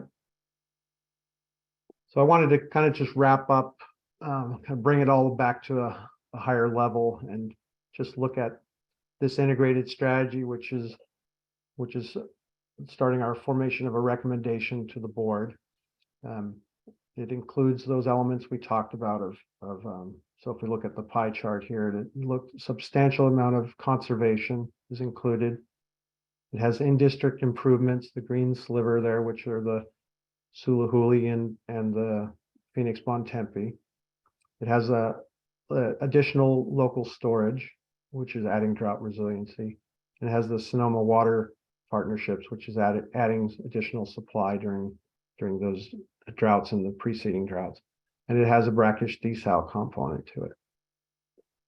So kind of stepping way back, the district, you have ample supply, and we've looked at all the watersheds throughout the state, and you have one of the most productive watersheds of the state in normal years, in most years. And the way we deal with this uncertainty on these extremes are rare but important events. And so we've looked at history and future projections and stress tests to test out your system. We think there's sufficient capacity within the actions that were analyzed and included in the strategy to address future droughts. And we think that this kind of robust portfolio and diversified set of options gives you the best chance for future resilience for what we've analyzed through our scenarios and for what future might actually play out, which will absolutely be different than the scenarios we're projecting. So while you'll receive benefits of a strategy like this in your drought years, there's also substantial benefits of a more durable supply and increased storage in non-drought years. So I guess we don't want to articulate that your benefits are only in the 2 to 3% of the time events. You'll be receiving benefits throughout And I think the last point I wanted to make, and then I'll close up, is this implementation will require really timely and sustained investments. And I know the board is at that point of making decisions. Some options will be early low regret. Some will be flexible management of some options, where you can be more dynamic, like the question Director Kush just mentioned. And how do we determine the right amount to purchase and not spill? It increases collaboration with the regional partners, which I believe is a good thing, and has the possibility of leveraging state and federal grant funding. And I think you'll need all of those aspects in order to implement this strategy. But I'll just close with kind of myself sitting in Ben's shoes, and if I'm a water manager during a drought and I had this type of portfolio available to me to respond to future conditions, I would feel quite comfortable in terms of achieving reliable and supplies and resilience to future conditions. So that's my perspective, and we've done it through kind of the analysis and shown that at least can respond to those conditions we've thrown at it.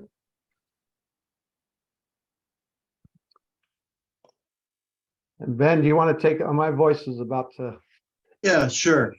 Disappear. So next steps is the final decision-making on the roadmap. Wanted to note, we did make this an approval item, not to drive to a decision necessarily, but to provide the room if the board's ready tonight.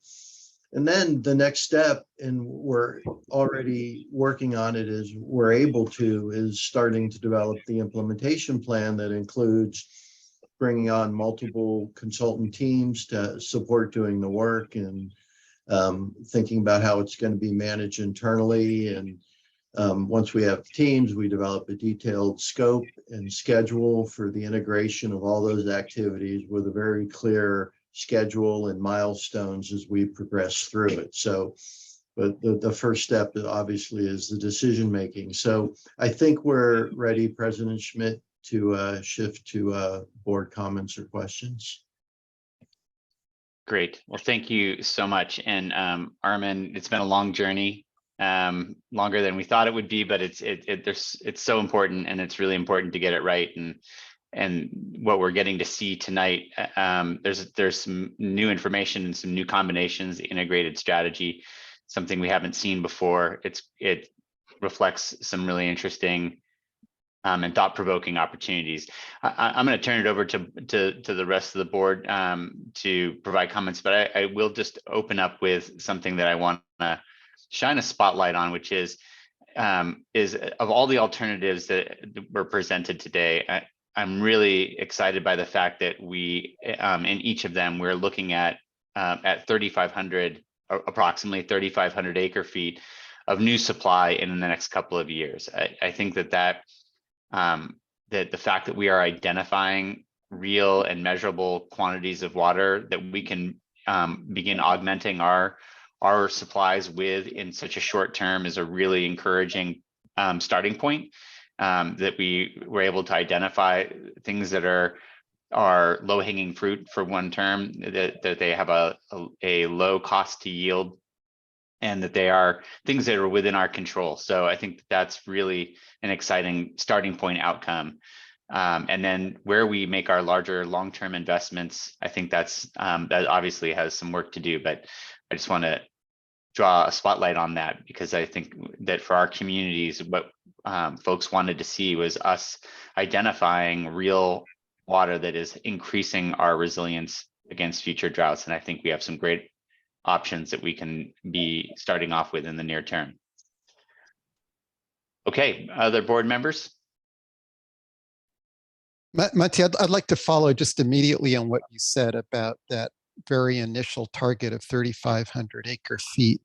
I would actually like to take us back to how one of Jed's earlier comment about moving more quickly towards AMI implementation. I would suggest that if we can do that, we could actually increase that target of 3,500 acre feet to a higher number in a short period of time, I would suggest that we include AMI as part of the no regrets package. Now, recognizing, and I think we're also very aware that AMI cannot happen by itself. It does require an upgrading of our IT infrastructure. So I hope that we can, maybe revisit this with staff to see if there are strategies for accelerating the process, possibly through shifting some of our investments in the IT infrastructure upgrade.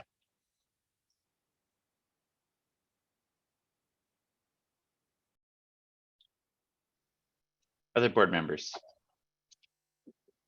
I Larry? have a question, Ben. Have you assigned a cost to starting this process? I mean, you've got costs of capital costs, but what about what are the implementation costs? Yeah, so as part of the budgeting process, we've identified and where the board has indicated for staff to develop the 218 notice option 3 that was modified. It includes funding for the near term no regret actions, including the capital for Sulahuli and Phoenix.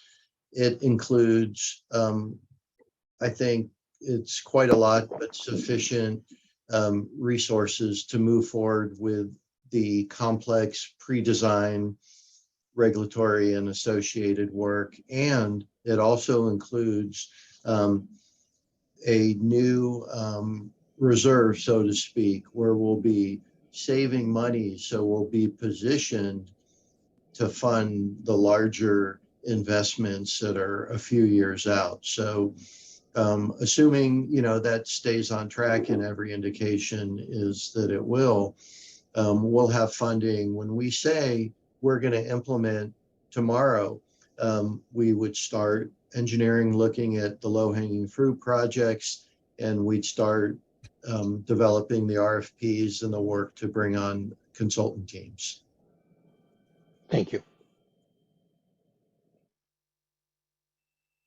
Larry, do you have any other thoughts about what's been presented? Well, there's a lot on the plate. I'm still digesting it. I think there's a lot of steps here that require substantial more engineering to be done before you can feel comfortable that the decision is going in the right direction. I'm uncomfortable with the link between the SAP and the AMI. It might be there. I'm not convinced it is, being that we have already like 6,000 AMI meters running with the existing system. I'm curious where that link is coming from. It's not something that I recall being discussed previously. I see the issues as kind of completely separate, that the AMI has its issue. Surely all of us have used software that's no longer supported by the vendor.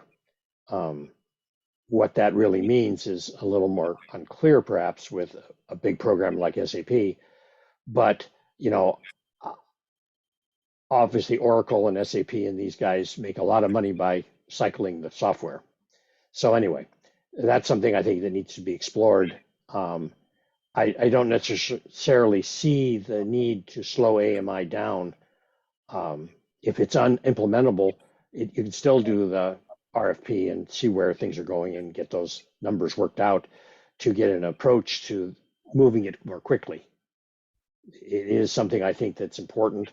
It's most important, I think, to provide the users with the ability to monitor their own water usage. Although Flume is doing a pretty good job of that. And, I have mixed feelings about Flume because the investment is substantial, and it may or may not be a sunk cost, in the sense that Whether people will continue to use it once they have AMI, I don't know the answer to that. They may. So it may not be that bad, but I think that's something we could look at to achieve that goal more quickly, perhaps during this interim period. It's just unfortunate that the cost of AMI and the cost of Flume are pretty close. So, if I could just briefly touch on, because we've heard a bit of interest on AMI. One, we will be bringing back, in response to the comments, looking at the schedule that was developed for SAP, as well as the linkage, and look at some alternative approaches and the cost and benefit. One specific response, I believe, with the relatively small number of AMI meters we have now, we do manual, we take the data and then have to manually input it. And it's not ideal. And I'm not going to say not possible to do, an order of magnitude increase, but it would be quite an effort. But that'll be part of the review too. What would that actually look like and what it would take? So we'll bring that back in the near term, the full, and we'll bring Flume into it as well. Just a full picture of what opportunities, what timing, how do we shave? Is it directly linked? Is there opportunities to de-link SAP? So we'll have that discussion with the board coming up. and it's quite possible, Ben, that the AMI could be handled on a separate server too. So, make it a system, standalone system that feeds the data in when it's requested. Yeah, it's a good point. It just goes to a common database that whether it's a current SAP or a future SAP looks to, and we'd have to understand that better, but we'll incorporate it. Well, we know we need both.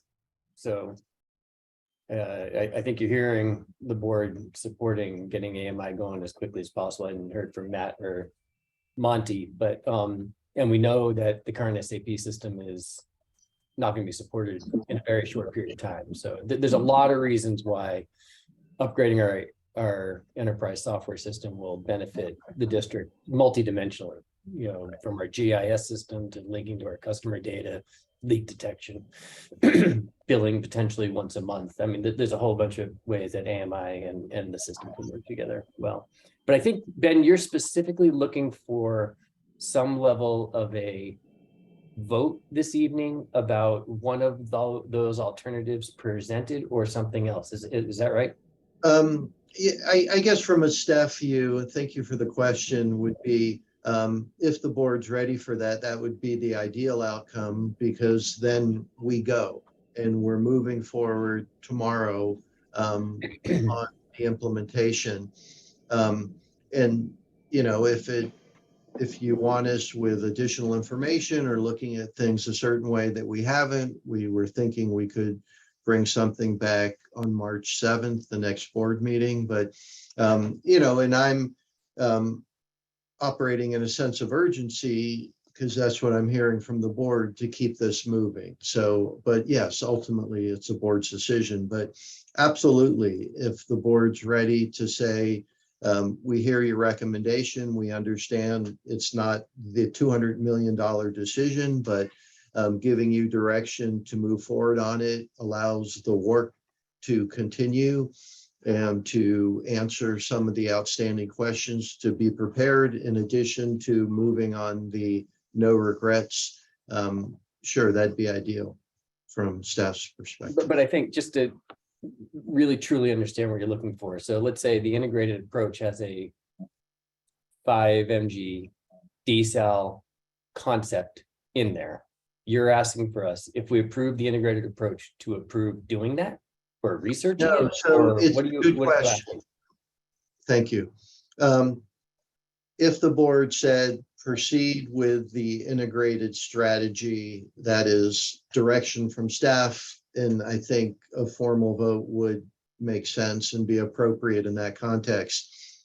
What the decision is really telling us to do, based on the roadmap, what we saw tonight, is proceed with no regret actions. And we would begin the engineering work for Sulahuli, Phoenix, and the release that new project we identified. And we would begin to resource up to, for example, conveyance, right? Even tonight, but understandably, we have options in front of us. We haven't zeroed in on, for example, the different routings the piping would take. We could find that in the routings, there's sensitive habitat that would be very problematic, and the routing would increase by 40% the length, and the cost would really go up. So those types of analysis that move us to design, but materially fill in some of the information to, in let's say 2 years from now, okay, we have, there's no gaps here. We understand all these options, and we're asking the board at that time, 2 years from now, to move into design of X.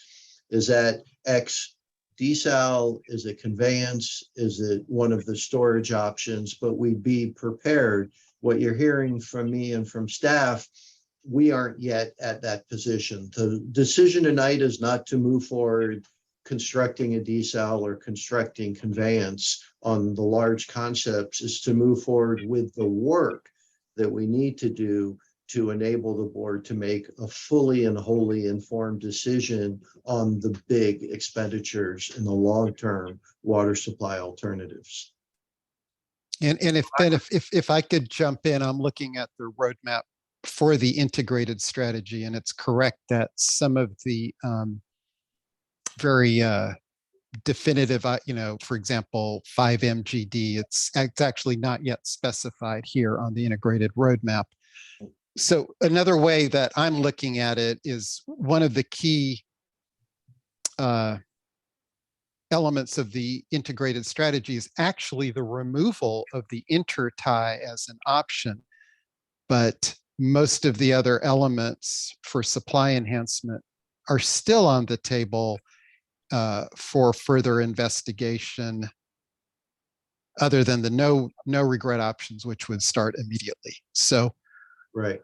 So, and what you're asking for then, Ben, is approval to move forward with this integrated strategy, recognizing that there's still a lot in this strategy that's not definitive yet, that we'll be trying to define as we go forward. right. It may be an example, the Petaluma desal project. The sort of work we would do is, you always kind of do a paper study and look at wells in the area and understand their capacity and issues and opportunities. We would probably then move to a test well, a small bore well, to look at and do groundwater tests to determine what does it look like. And, there we would have expert consultant support that would be able to scale up. Well, this size well has so much yield. That means you need 4 wells of 1 MGD each to give you this, or you're going to need 8 wells. In parallel, we'd be talking in detail with Petaluma, North Marin, and others. We'd also look at that project in terms of the brine, and is there a way to develop an approach that we wouldn't have to hold the brine? That would probably be a deal breaker in terms of cost. Right, each one of these options has that level of detail before staff would come to you and say, we're ready to design and construct a Petaluma desal project, right? So it's getting to the point of answering. Same with local storage. Is raising Kent to increase, by the 20,000 acre feet, is it even feasible from a geotechnical standpoint? In parallel, having negotiation discussions with resource agencies and other stakeholders about what would a win-win look like. So it's technical, it's working with stakeholders, a multi-parallel path on each of these alternatives, again, to really be able to bring the full picture. And recall, the interties, one reason we've had a clearer look at that is all the work we did, right? We designed. So we know the cost. We worked extensively with East Bay Mud and all the partners, and we know the risks and obstacles and challenges. We just aren't in the benefits as well. We aren't at that level, and that's where we need to get with these other alternatives. Yeah, I think that's, I mean, I think, probably like most of us, I wish that we were a little further along actually with respect to some of the key planning questions. For example, how will increasing storage affect our water rights? But it's, I also understand that it's maybe not feasible to be able to answer all of those things in parallel to developing the roadmap. So I would suggest that this is moving forward with the integrated strategy is an important step towards achieving that long-term objective of a resilient water supply that will range, between 12,000 to 20,000 acre feet of new, that will include between 12,000 to 20,000 acre feet of new supply. This is going to be a long process. We have some great short-term and intermediate term targets built into this. It feels like, we're ready to push forward. President Schmidt, if I Jed could and go. Matt, yeah, please. First off, Armin, Paul, and then Carrie and Lucy, if you're on the line, thank you very much for your work to get to this point now, because I feel like we're not moving as fast as all of us, or myself included, would like to, but I think we are making progress. And I do appreciate removing the intertie option so that the team can focus on getting more details to what we're currently looking at right now. One quick question for clarification for Armin. Under the actual performance of integrated strategy, the slide you showed with the orange line versus the black line for this piece here, did that assume 12 or 20,000 feet of new storage, or how are those assumptions done? Because you gave us a range for that option. I'm just curious to know if we're on the lower end or the higher end when you actually plugged it into the model. Yeah, so for storage, we included 20,000 acre feet of new storage, but that's not, don't confuse that with the yield numbers. So Okay. 20,000 acre feet of new storage would get you about 5,000 acre feet of supply, assuming it's full and it gets you through a 4-year drought. So in this particular case, it was I think we ran it with, I'll just tell you exactly what was in that simulation so you weren't guessing. We had the operational strategy for Sonoma. We had the dedicated conveyance. We had 20,000 acre feet of storage. And in that particular simulation, I included the 5 MGD of Petaluma brackish groundwater. And conservation. And the conservation and the green items, the in-district improvements were included. Okay. Recycled water expansion was not included. We included one storage enlargement, not multiple storage enlargement. So that's where when the number goes up, above 12,000, then we're looking at multiple storage options. So. Okay, that's very helpful for that. Thank you. And I think going back to Ben, the direction you're looking for tonight, as we go through the budget options here, and we have last week and hopefully again next week, if we're going to be approving as a board those in-district options, and as well as taking more water or maximizing operational piece, how is that different from what you're looking for tonight, I guess? And then the next piece would be in terms of looking for the approval for me approving the planning dollars in this next budget. I would assume that's what we'd be using to fund these endeavors we're looking at tonight too. Yeah, so it's a good question. The funding certainly goes hand to hand with this decision. The budget and the rate increase based on the COSA that we're developing do, as I noted to Director Russell, do capture the resources needed to move forward in this roadmap, if that's what you're asking.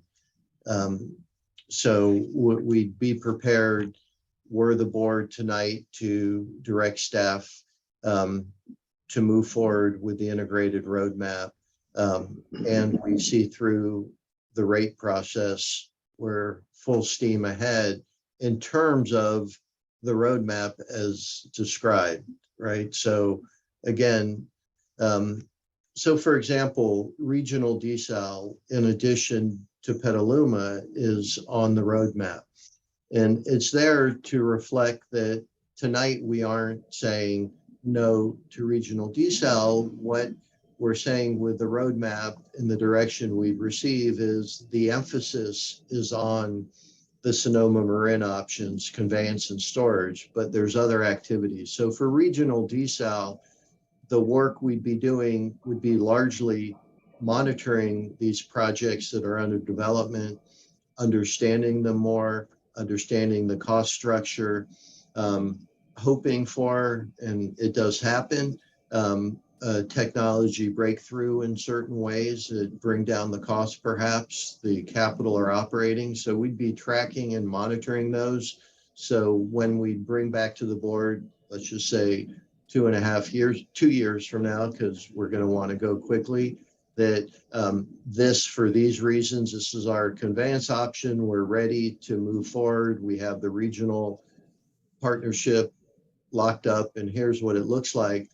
The board would have an opportunity, and we'd bring it, okay, we've been tracking a big desal project, and today, before we move forward with the big decision, the big expenditures, which again is 18+ months out, here's what desal currently looks like relative to perhaps a recommendation of moving forward with conveyance. So tonight we aren't pushing that off. We're just providing an emphasis on the work we'd be doing to position us to make that next level decision.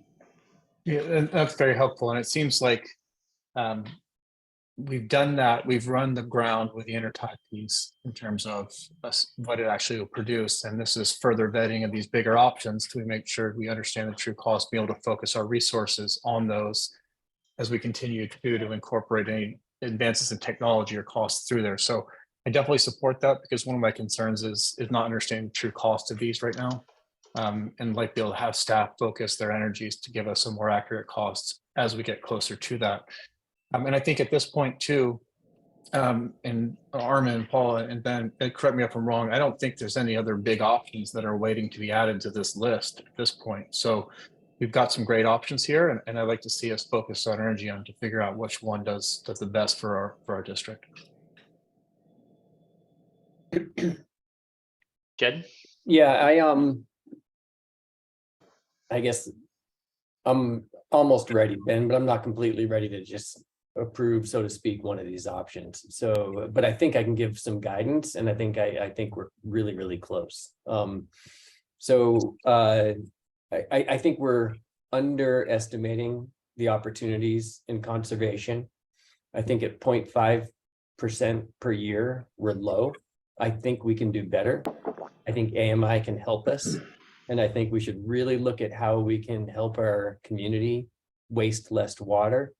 It's the cheapest way to get an answer, and I think that'll help. And so I'd like some more thought process around those investments. It's not going to save us, but I think we can do better. Even I think it was indicated another 1,000 to 1,500 acre feet was not in there. So let's figure out what we can do. Let's put some real conservation targets in there. That will help. I am supportive, as I think you're hearing from everybody, of the no regrets, low hanging fruit, right in front of us investments. We've already talked about it at previous meetings. Let's move forward with it. I am supportive of strengthening and beginning deep conversations with Sonoma and the other WAC agencies to look at how we can form a deeper partnership. And I think we should start those conversations as soon as possible. I'm most hopeful that that will be fruitful for us, both in terms of supply and access to water. And then as you get further out, I get a lot grayer about my support or understanding of what it'll take to do, let's say, a desal plant or the idea of increasing Kent or Suluhuli dams and what it'll take to get the state to approve that, and the citizens who live out there to not fight us, and the Fish and Wildlife folks. So if we're going to start, if you want us to say, yes, go forward and start to do that, I'm not there. But if you are asking to investigate some of these ideas, then what I'd like to see back is exactly what does that mean? And what timeline and how much money do you want to go research which of these other longer term options? I heard you say 18 months, so that was helpful. And I heard you say 2.5 years. So I think you're giving us a sense. But what are you looking for us to approve in terms of further investigating those options? And let's just see that in writing. And then I think we can help, build that longer term plan. What I do think you've heard is that we expect some major investments in the future. And we're planning to start to reserve funds for those major investments. And it could be recycling, and it could be desal, and it could be other. And so I think we talked about putting in $2.5 million per year to start to save in a designated reserve fund for those longer term projects. And what they are, we're not sure, but now's the time to start saving. So you're hearing that. I just don't know exactly what you're looking to research, what you're asking for in those plans to research. There's a lot of different items in there, and I don't know how much money it's going to cost, nor the timeline that you think you can get it done. But I think if you show that, you probably have it. Then I think Ben, we're there. It's gonna be $200,000. Investigate desal 5 mg, or we're gonna talk to Fish and Wildlife, and we're gonna get an answer by December, and we're gonna, I think you can give us those timelines and the dollars, and then that'll get us there. Yeah. I just want to maybe just echo that, because I think, Jed, you really hit on the top level points. I will just quickly echo support for AMI. I just think that fundamentally provides us really important information, and our customers really important information. But likewise, I think the integrated strategy that's presented here is, again, thought-provoking. The focus on the low-hanging fruit, I think that's a no-brainer, and that's a thumbs up. I'm fully supportive of us moving forward with those things. I personally don't think there's any need to delay. And if we were to separate those things, I think I would imagine that there might be unanimity in terms of support from the board about the pursuing right now with the low-hanging fruit. But we're looking at the whole package. I think that the part that Jed focused on that I really feel about too is we need to have a roadmap. This is a roadmap to an integrated strategy, but we need a roadmap for how this strategy will be investigated, because there's a lot of very substantial things still on the table, and rightly so, because I think we need to know more information before we take some of these things off. But I would like to see something that helps us to understand how we will effectively, efficiently, cost effectively winnow these down so that we are moving forward expeditiously with what is ultimately our longer term and more substantial investment. And so, I know that you talked about an 18 months to 2-year effort to do that. I'm wondering if we can do something in a shorter period of time that does a substantial amount of winnowing. If we can have conversations with the water board, or understand better the challenges with, or the opportunities with Petaluma brackish desal, things like that. I think that would be a really helpful to understand what kind of progress we can make in a shorter period of time. That would be, I think, help me to understand what this roadmap really looks like. Yeah, I'm sorry, Monty and Jed, I'm a little confused here. Maybe I'm not understanding Ben's request, but my interpretation of approving this is to actually then ask the board, staff, to do the type of investigation that will give you the details that you're looking for. I believe that's what they're asking for. I think that's what they're asking for, and I'm just saying how much money you're going to spend and in what period of time. Yeah. But I think that's the overall number is put into our draft budget at this point. I think it's $3.125 million for that planning. I don't know the exact timeline of those activities, but we've got the budget for the overall activity. All staff is requesting at this point is the go-ahead to answer some of the questions that both of you just raised. So what are, I don't understand what else we're looking for. I'd say, in thinking about this in this discussion, we do need to obviously cart before the horse kind of thing, and that's what our intention is. I do think the request to understand a bit what we're talking about, a little details in the work ahead and what it looks like and what we'd be doing. If I just would take local storage as an example, we don't know what we don't know. We aren't geotech experts. We aren't dam experts. So really what would happen is we would go out and find the right team to look at local storage, and they would work with us to develop the scope because they're the experts of what's needed. And then when we have all the teams and the scopes, we would develop an integrated scope and schedule with detailed milestones. What we could do today, is develop kind of the high level, basically put in words what I've been saying, the sort of work that we need to do and a rough sense of the timing. But again, even the timing of something like local storage, maybe Petaluma, the experts are really going to be the ones that help identify what you need to do in a project like this, what work needs to be done, and what a reasonable time frame to go through that is. So specifically, I think if I'm hearing it right, is that $3.1 million that Ranjiva is talking about that will be used for future exploration? Is that the dollars that we're talking about? Yeah, I believe that's Brett. Is that maybe?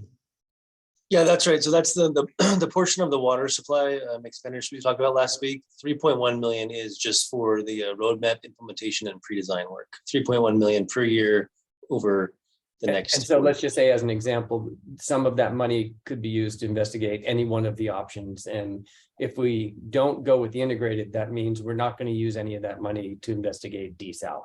If we go with just this Marin Sonoma, what you're asking for approval is if we go for just that approach, we're not going to even look at desal in the coming period. Yeah, I guess if the board selected the Marin Sonoma option, we wouldn't be investigating the Petaluma desalter. We wouldn't be pursuing grants for recycled water. Those would be the two that would fall off, I guess. The recommendation that we're proposing is the integrated strategy at this point. So in other words, continue to investigate everything except for the intertie. The regional desal, I would say, is not an emphasis on investigations. We have a pretty good sense of it. There may be some low level of effort to look at refining costs over time and understanding better what these new facilities as they're being developed and come online, what they look like, how they're working. We've talked a little bit about the big Carlsbad facility, and a facility like that, the industry is learning costs and issues and intakes, and they're refining things. So each one of these is an opportunity for us. So is another way to, I'm sorry, we're still trying to understand exactly what the ask is here. So is another way to say it is you're looking for how to allocate $3.1 million towards future research, studies, and consultants for our supply plan.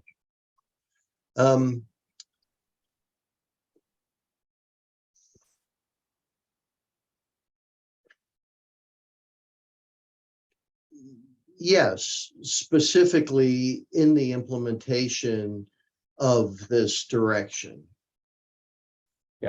Now, one distinction that I see on the slide, Ben, is that conveyance to storage and, increasing storage are at present contributing towards the targeted supply enhancements.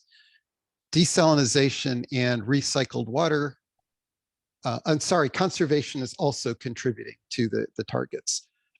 Desalinization and recycled water expansion are not currently shown as contributing to the water supply enhancements in the integrated strategy. So the way that I'm reading that is the efforts to move forward with conveyance to storage and increasing storage, whether it be groundwater or Kent or Nicasio, Sulahuli, or some combination, to me seems to be a little more, is more solid in this plan, because that is how the water supply enhancements are being calculated with conservation. The other two, to me, desal and recycled water expansion, seems still a lot more investigatory. Well, I could be wrong. yeah, let me just try that a bit. Recycled water, we're suggesting that without a grant, the acre foot cost isn't competitive with the other options. So there's not work per se that would go into it, but with the integrated strategy, the board's indicating an interest for staff to simply pursue grant opportunities to bring the costs down competitively. And as everyone knows, it is a drought-proof supply, so we would like to pursue grant opportunities for that. On desal, we didn't include the water in the totals on the Petaluma, for example. And the same for recycled, we didn't include the water because we don't know that we'll get the grants of the size to bring it down competitively. And we didn't want to overreach on these numbers. We wanted some confidence in the numbers we're showing. Similar for Petaluma, very cost competitive concept, but very new and really unstudied. And we just need to understand two significant issues there that are going to take some work, which is the yield in the nature of the substrate, the mud, the silt, and what's possible. We need to understand the nature of the regional opportunities. We aren't going to put our flag on the bank of the Petaluma River, right? That's got to be likely not a regional effort, and the brine disposal as well. So those are issues we've identified, a really nice opportunity. That's all it is at this point. So we didn't add it in because it has, relative to the other options, a higher degree of uncertainty today. Right. So I think both desalinization, Petaluma, Brackish, maybe on top, recycled water expansion, they merit further. I would be uncomfortable just saying, no, we're not going to look at those anymore. They merit some level of investigation, maybe some of the experimentation that Ben has described with desal of brackish water. But I think we also understand from all of the analysis that Jacobs has been presenting that the costs and the yields from those and the uncertainty around some of the technology, particularly for desal, probably don't warrant the same level of confidence that the maximizing our Sonoma water supply operational strategy does. So I can see why that's prioritized. And again, for maximizing the Sonoma water supply operational strategy, we're going to have to do a lot of planning and engineering investigation before we can move forward. I just don't know if what more we need at this point to say, let's move forward with investigating those things. I mean, I'll repeat what I said. I'd like to see what you're going to spend the $3.1 million on and in what time frame. What are we going to get for it? and more than verbal, like specifically, what's our goal for spending that money and where are we going to allocate that? And you probably already have it. What I don't think our community is looking for, what I'm looking for is, you know, with this, we just hired Jacobs. I know we had another study done 4 years ago.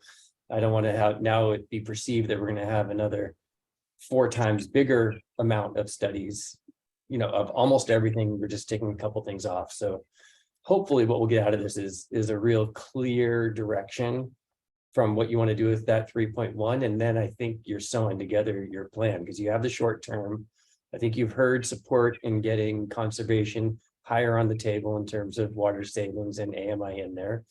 And I think you've heard support for Sonoma and Marin partnership to be fully explored as soon as possible. And I think the rest of the other studies that we want to do, it sounds like, at least I would like to see, and maybe I'm the only one, but I'd like to see exactly what we're gonna get out of that and what time frame and want to allocate those dollars. I would, if I could, just wonder if we need to keep these linked. And what I mean by that, if the board looking at the options is looking favorably as integrated roadmap, you could take action tonight. And in that action would be directing staff before we move forward and start spending the money to begin to lay out an understanding of, okay, now we're looking to bring on this team and to do this, and that would take shape.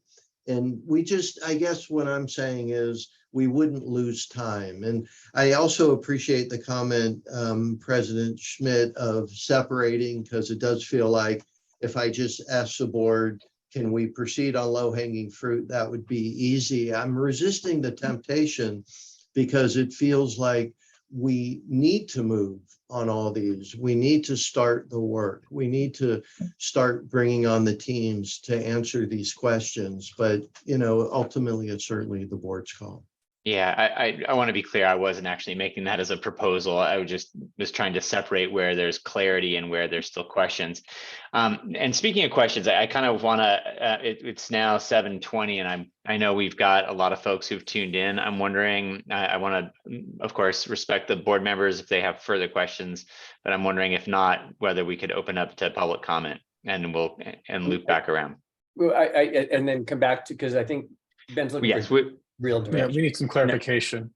Oh yeah, but we take public comment first, and then we come back as a board and have conversation and see whether we are ready to make a decision or not. Great. Great. I just want to kindly remind the members of the public that you'll have 3 minutes to leave your comments. And the first 3 speakers I have are David Bihar, Ed Jamison, and then Phil Sauter. So go ahead, Mr. Bihar. Good evening, everybody. That was a very robust and complex discussion of a very complex and difficult set of questions you guys are facing. I would say a few things. One is I would agree with the consensus that the smart short-term solutions are extremely important, and I'm really happy to see that we can produce some new water from those to begin to enhance our resilience. I personally believe that more time to really look through the suite of possible actions. Speaking as a former board member, it's the kind of thing I would like. There's so many questions about cost, about yield, about resilience, about how these things work together. I don't know that it needs to slow things down. You've been in office, this new board anyway, for a couple of months. But you know, that's your guys' call. I do think that raising a dam in Marin was a lot of eggs seem to be in that basket. I would urge really close consideration of that basket, as well as the cost and of course the water rights part of that. But I want to raise something that hasn't been talked about at all as something that I think needs to be examined closely. And I'd love to have a conversation with Armin about this at some point, because this is an area that I work on in my work, which is climate change. And that is the nature of resilience that you're aiming for. which goes to the nature of drought in the future. I think the 2021 76-77 short drought is a really good one. It's very strong. It's 4 of the worst water years in the instrumental record, but it's also short. We've had in the instrumental record longer droughts than that, several, 87, 92, 29, 35, I think 43 through 50. And in the paleo record, in places other than Marin, perhaps, because you don't have good tree ring data, much longer droughts. And of course, in the Colorado Basin, they're having a much longer drought now, albeit under different hydrologic conditions.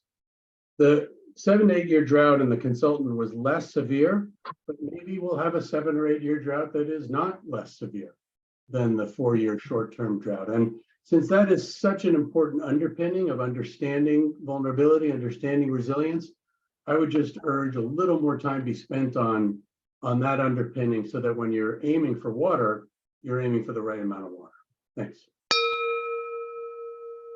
I'm sorry.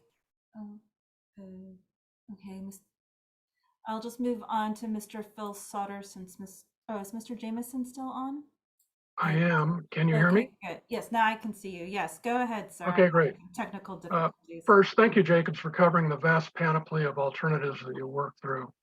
On the size of the challenge, with Ben's possible 1,000 acre-feet from automated stream release improvements, I believe that we need 14,000 or 19,000 acre-feet of supply rather than Jacobs 8,500. Desal absolutely needs to continue to be under consideration. It is our only significant drought-proof supply alternative.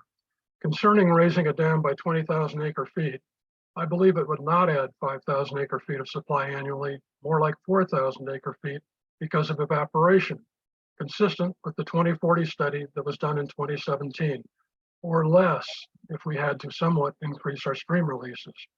And as shown as their table 5 of their draft report, Jacobs 8,500 acre-feet baseline supply forecast appears to already assume maximum draw from Sonoma during drought, including available water, winter water, leaving no apparent upside for things like pumping water uphill to our reservoirs during drought.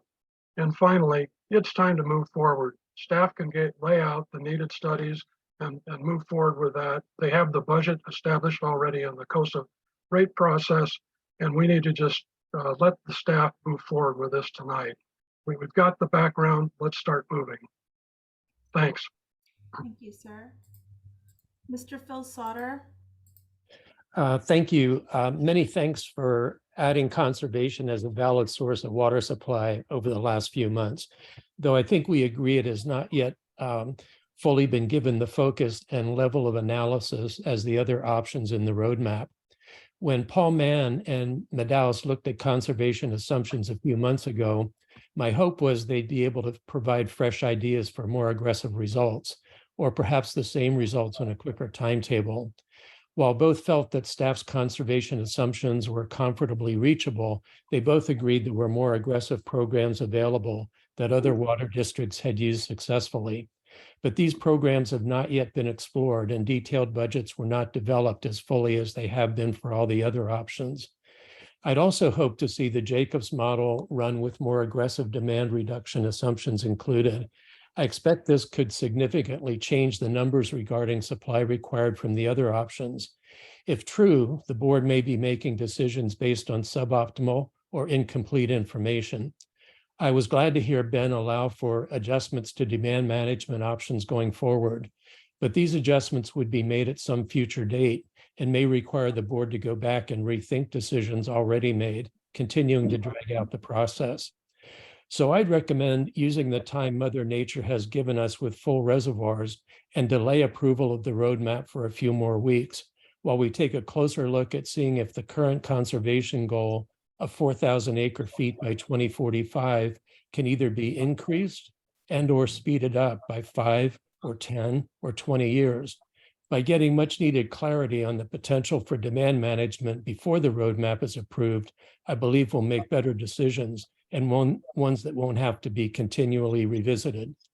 During that small delay, I'd also suggest looking at customers more closely and seeing if it would make sense to consider significantly increasing our supply of non-potable water for fairly few customers with large amounts of irrigation and outdoor water use. As far as I know, there's no good reason to be using pure water from our watershed for irrigation, and no good reason to be drinking treated brackish water or bay water. I sense a push to approve tonight, but I'd also like to point out that some of these budget numbers are eye-popping, and approving a roadmap like this prior to upcoming discussions on a rate increase may add fuel to possible pushback. So please consider developing the demand reduction option more fully and before approving the roadmap, delaying the approval of the roadmap until that's been done. Thank you. The next three speakers I have are Paul Duder, Roger Roberts, and Larry Bragman. Go ahead, Mr. Duder. Hi, I'm just wondering if we can see all the supporting documents that Jacobs has prepared to support the slides. It's a little bit difficult to follow all of the, the information that's in the slides without all the supporting documents. Is it possible to make those public so that we can see what you're doing? It's a good question. We should have mentioned that the draft report that has, I think, pretty much everything you'd be looking for is currently online. Adrian, maybe That you is could- not true. I'm looking for all the supporting documents. When the board members are asking questions about, what is the assumption of how much water we're taking from Sonoma in these different drought scenarios, that's all in the supporting documentation. You should just make it public. I believe it is. I believe it's online. I was going to ask our comms manager, but we could confirm with Armin. Is that information captured in the draft report that's online? You're muted.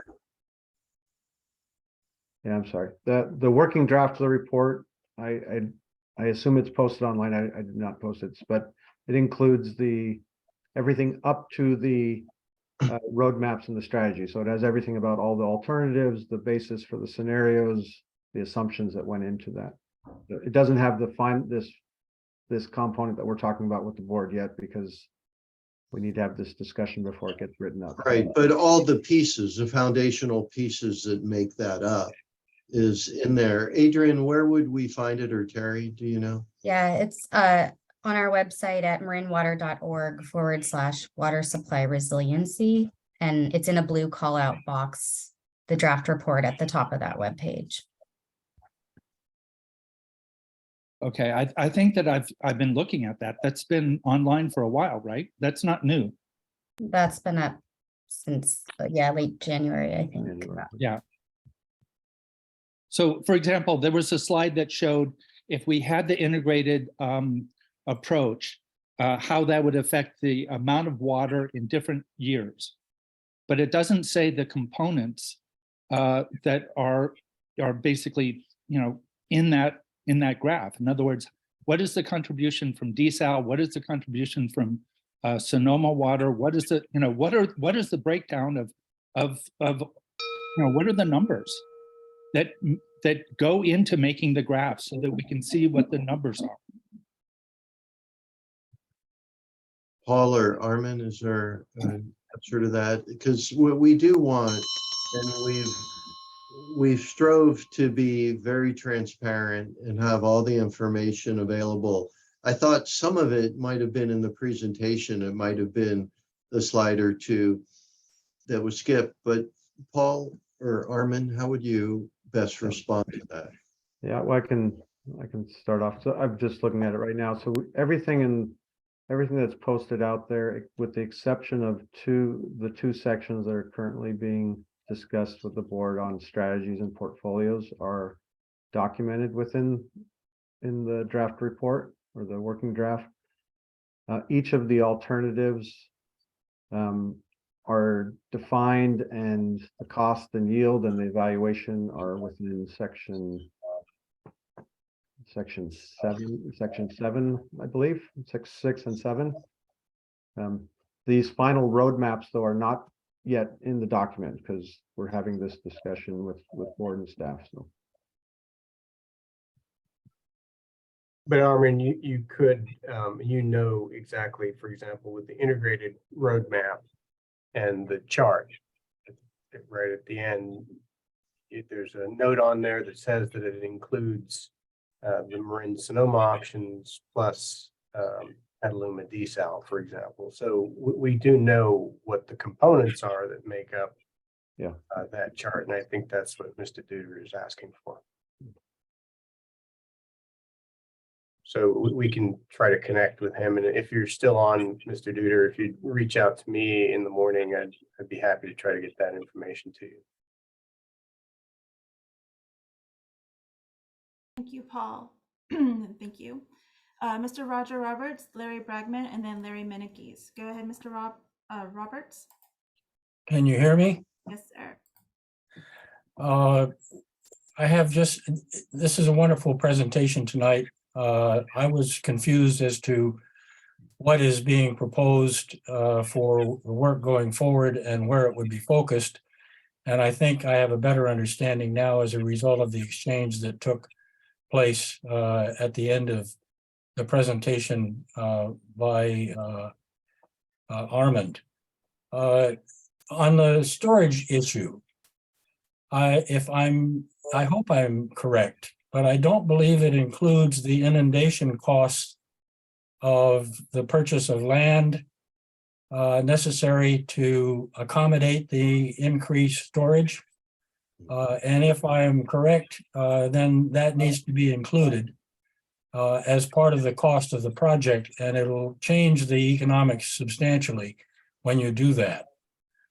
I have no other suggestion, but I think it's important to make sure that these things that are being put forward as the primary targets for work going forward, that the cost analysis be thorough and complete before you take action. Thank you.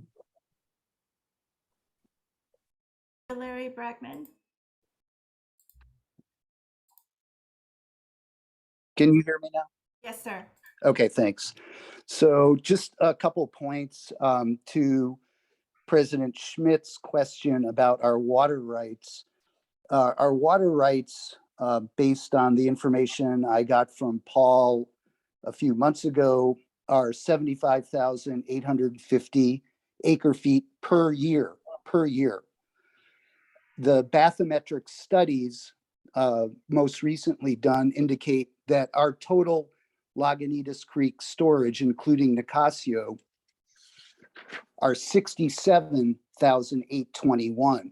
So we've got about 8,000 acre feet of additional water rights that I think we can retain within our current water rights. So I think it's imperative maybe to kind of increase the rating for local storage. I think another point I want to make is I think we can do that by raising the spillways. I was always a proponent of the movable spillway gates, but we can release water with our current dam facilities. So I'm not sure we really need to do movable gates, which are a much more complex project than just raising the spillway. So, and one other point about water rights, our water rights are annual. So if you consider the fact that even during our most recent drought, we had anywhere from 25 to 30,000 acre feet of storage, we had an additional amount of water. We have an additional amount of water pursuant to our water rights that we can store locally in Marin by raising our spillways. So I think that really needs to be looked at more closely. My last point, and I got to jump into another meeting, is when you're considering Sonoma, you're going to have to look into the Potter Valley project. Potter Valley, Coyote Dam, Scott Dam, those all may come down in the next few years. And the diversion into Lake Mendocino may decrease. So that is a risk factor that needs to be folded into our consideration of Sonoma supply. Thank you very much. I'm going to jump into my other meeting. Thanks. Mr. Larry Minnickies, please. Yes, thank you. And I think the question before the board tonight is what to do next. You know, at the risk of repeating something I said a few weeks ago, we're at the end of the beginning. And yes, there will be more studies necessary and more consultants necessary to take it to the next level. And it seems amongst the board, and what it seemed Ben was asking is to be able to take the lowest hanging fruit and go forward this evening, which would be the looking at electrifying Sulahui, the cost of doing that, the Phoenix Bontempi connection, the operational strategy for maximizing Sonoma water supply. If the board is all in agreement on that, those would seem the most likely actions to take this evening. And with that, thank you so much. And then I have Marilyn Price. Ms. Price, please. Yes, hi, thank you. And thank you for all the work, as I've said before. And I just want to echo what Phil Stoddard said, and also Jed bringing up conservation. I keep mentioning that too. And I wish some of that money that you're going to spend studying stuff like desalinization was spent really looking very closely at what other communities are doing with conservation. I do feel it's going to be the wave of the future, that we're going to all have to do that as time goes on. You know, when we hit 2030 and our emissions are way up and keep going up, we're all going to have to tighten our belts. So now is the time for Marin to look really seriously, in my estimation, at conservation. Thank you. Do you have one more speaker? Miss April Unkafor, please. Hi, thank you so much for giving me 3 minutes to share my thoughts. The timer always makes me nervous. I want to say that a couple points. How do we create a diverse palette that helps balance the climate extremes? And I do see that in the recommended integrated path. Yet even within the integrated path, once again, I'll be another voice for water conservation and say the same way of looking at all of these pieces, I also don't think was as fully represented in the water conservation piece. In that piece alone, the same revolving space we talk about how to manage the balancing climate extremes and also in great diversity comes within that same one category of water conservation. So with greater storage and diverse distribution and these, when we're talking about wanting flexible management, this is where scalable, decentralized tools come in, and these scalable, decentralized tools that can together within a community create a thriving, active network. And these types of tools that inspire behavior changes in the community are when we can engage with them. And a lot of the other strategies outside of water conservation are just a bit business as usual, in the perspective that people, the average water user, is not engaged in the solutions being provided. And if a person does not have daily witness to a relationship, they will forget about it. And then what happens is during times of drought, there will be this, we had a caller last time that I was on that said, well, I don't think there's a drought anymore. Do I still need to conserve water? Because she was conserving out of fear of scarcity, not out of joy of relationship. When it really truly visible decentralized water infrastructure engages people through either them seeing it or having educational opportunities around it. So I just want to bring up these aspects, and in my last 30 seconds, I want to also say that when we're talking about AMI, I want to talk about also a different AMI, the annual median income. And when we're talking about incentives, I think that there is a responsibility in our community to give much greater, if not free systems to people in need, so that conservation agency is not just because you have the money to do it. Thank you. You're welcome. There are no further speakers. Okay. That's a great discussion and really great comments from folks who've tuned in. So thank you so much.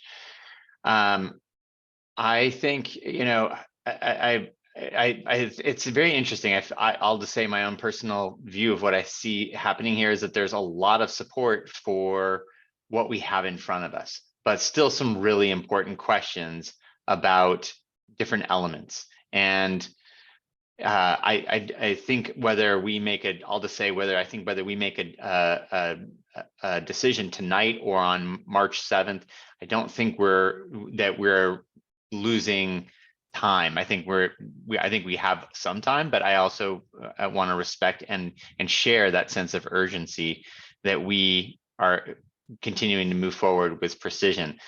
I have a lot of thoughts and concerns about making sure we have the right process to effectively winnow through, again, all the things that that would get carried forward in an integrated strategy. I understand that is exactly what would be the next step. I sort of wish I could see it now versus seeing it later. So if we were to move forward, I would want to see a process, maybe even establishment of a dedicated limited term committee that would be focused on making sure that this water supply assessment continues forward at a rapid clip and a dedicated clip, so that we are getting as narrowed down as we can, as quickly as we can, so that less of our dollars are spent on studying alternatives that we eventually decide don't fit, and more of those dollars can go toward actually building projects.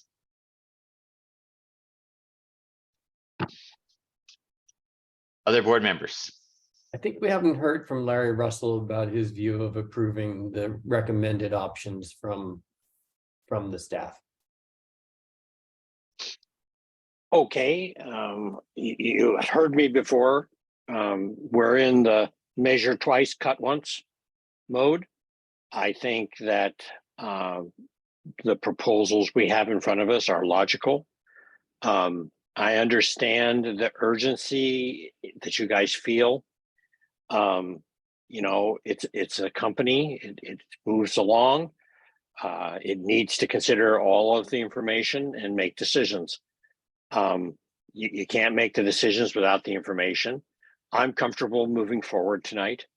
I agree with Monty. It probably doesn't make any difference whether it's tonight or the 7th. I mean, that's the same time frame. But I don't think there's anything to be hesitant about at this point. I think the only issue brought up well by the last speaker is we have to focus on affordability as an equal to all of these issues. In other words, it's fine to have plans and spend money and all those different things, but we have to keep in mind that somebody's paying the bills. And as long as we do that, then I think we're fine and we can move forward. So that was support of the integrated plan that they're proposing and the spending of $3.1 million for the listed set of items. Well, we can't really vote before we vote. So, you know, no, I'm it's just not, yeah. Well, it's not the protocol. So you can't really do that. But yeah. Yes, I'm in support in general. Yeah. Okay. Here's where I get, I'm still trying to figure out the right direction, is that we have the $3.1 million for planning. We have the low hanging fruit or the early low regret actions in front of us as a budget item to push forward for public approval. So I get confused why we're trying to do that again here if we've already decided that in the process, or are we deciding that this is the integrated strategy that we want to move forward and we can't decouple these things as separate items, meaning these are moving forward and then these we're going to decide we're going to spend money on to study. Those decisions won't be made, Matt, until May 9th at the 218 hearing. We haven't made any decisions about the budget. We've just discussed it. Correct. And thank you for that. And I see that. So my question is, why are we doing it here again? If that makes. I think what I'm hearing, if I'm not mistaken, is that we're taking a couple of things off the table, but not, and there's some things that we're moving aggressively. So they're asking for this short-term plan leading into somewhat of a medium-term plan, and then the ability to start to research some of these other items up to the $3.1 million that we've already approved from a budget perspective. And we're not going to include in those studies a few items, the intertie and a few others, and those are not going to be included. So I think they're just looking for us to take a couple of things off the table, but not. Am I not mistaken? Well, I'd say one scenario would be a motion to direct staff to proceed with the integrated approach. And that doesn't change anything tomorrow, but what that would mean is we would begin the engineering work on the no regrets. And of course, as they develop, before we proceed with a large construction project, and we'd be updating the board as it goes. So there'd be plenty of dialogue and understanding what that looks like as it takes shape. And then we'd be starting to, but it's really just starting to, again, resource the organization to do the other studies and fill in the information and data gaps that we have to reach the level of precision on costs, on approach, on the details that I appreciate there's interest in, and that's how we're going to deliver that. So I look at it as somewhat of a modest, almost based on this discussion, kind of a no regrets action, because we just be moving forward. So for example, we aren't going to bring a consultant contract without the details, the full details of what the work would be that goes into Petaluma desalter or conveyance or local storage. But for staff to spend the time and develop it, we ideally get clarity from the board as a body that that's where you want us to put the time, to put the resources and put the energy to move that work forward.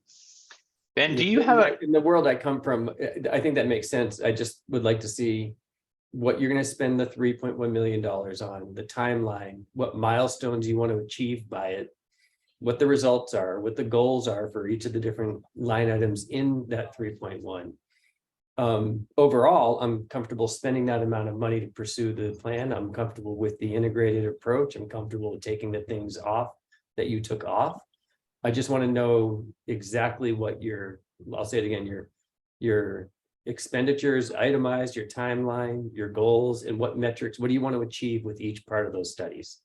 Because it'll be just as important taking things off the table as putting them on.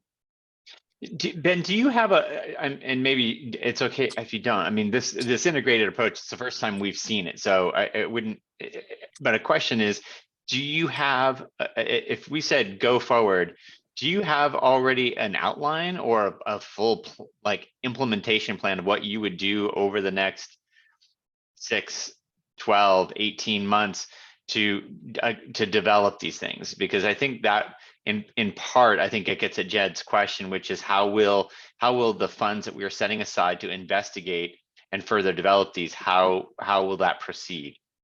Yeah, so certainly by March 7th, I could put what I've expressed in writing. So it'd be clear what we wouldn't be able to do. And I was informed, but I did have a clue by a text of a key staff person that's listening of, no, this would take weeks to develop the level of detail if we even could, because we aren't experts in those areas. So that will come as the first step as part of implementation.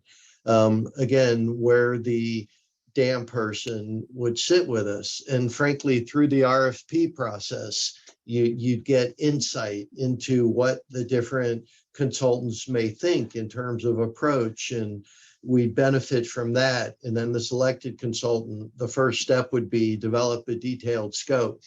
And that's when we bring the details for that element to the board to really understand. What we've done with the 3.1 million is the best we could with staff and benefiting from a number of other consultants, including Armin, looking at the nature of the work, anticipating where we may go in terms of the roadmap to ensure that we have sufficient funds.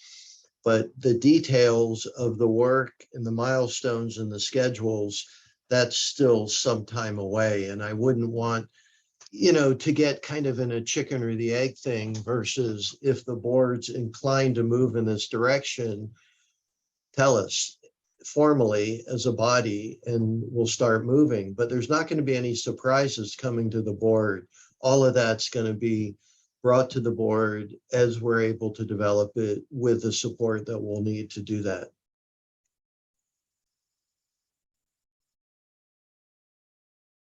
I think, Ben, I understand, like there's certain levels of detail, like a scope of work around a dam, geotechnical analysis of one of our surface storage. I don't think it's that level of planning that I would be looking for. I think myself, I would be looking at are there additional informational needs we have about any of these strategies going forward that need to be refined? Are there key decision points like the water rights issue that we've talked about a fair amount already? Those are some key things that could just be, frankly, deal killers that very quickly, rather than initiating a geotechnical analysis about raising or expanding a storage. We might do something, we might understand that better first. So a process plan maybe is maybe a better way to put it than a detailed work plan. Right, and that could happen before the decision, or the board could express as the next step, we want you to go on this path. As a next step, we want some more details in terms of the nature of the work, because it's not a trivial expenditure, and I certainly appreciate that. So we could, by March 7th, I'm just sharing, it would be pretty high level, and I don't know it would be the meat, so to speak, that you're looking for. And I understand really what you're looking for.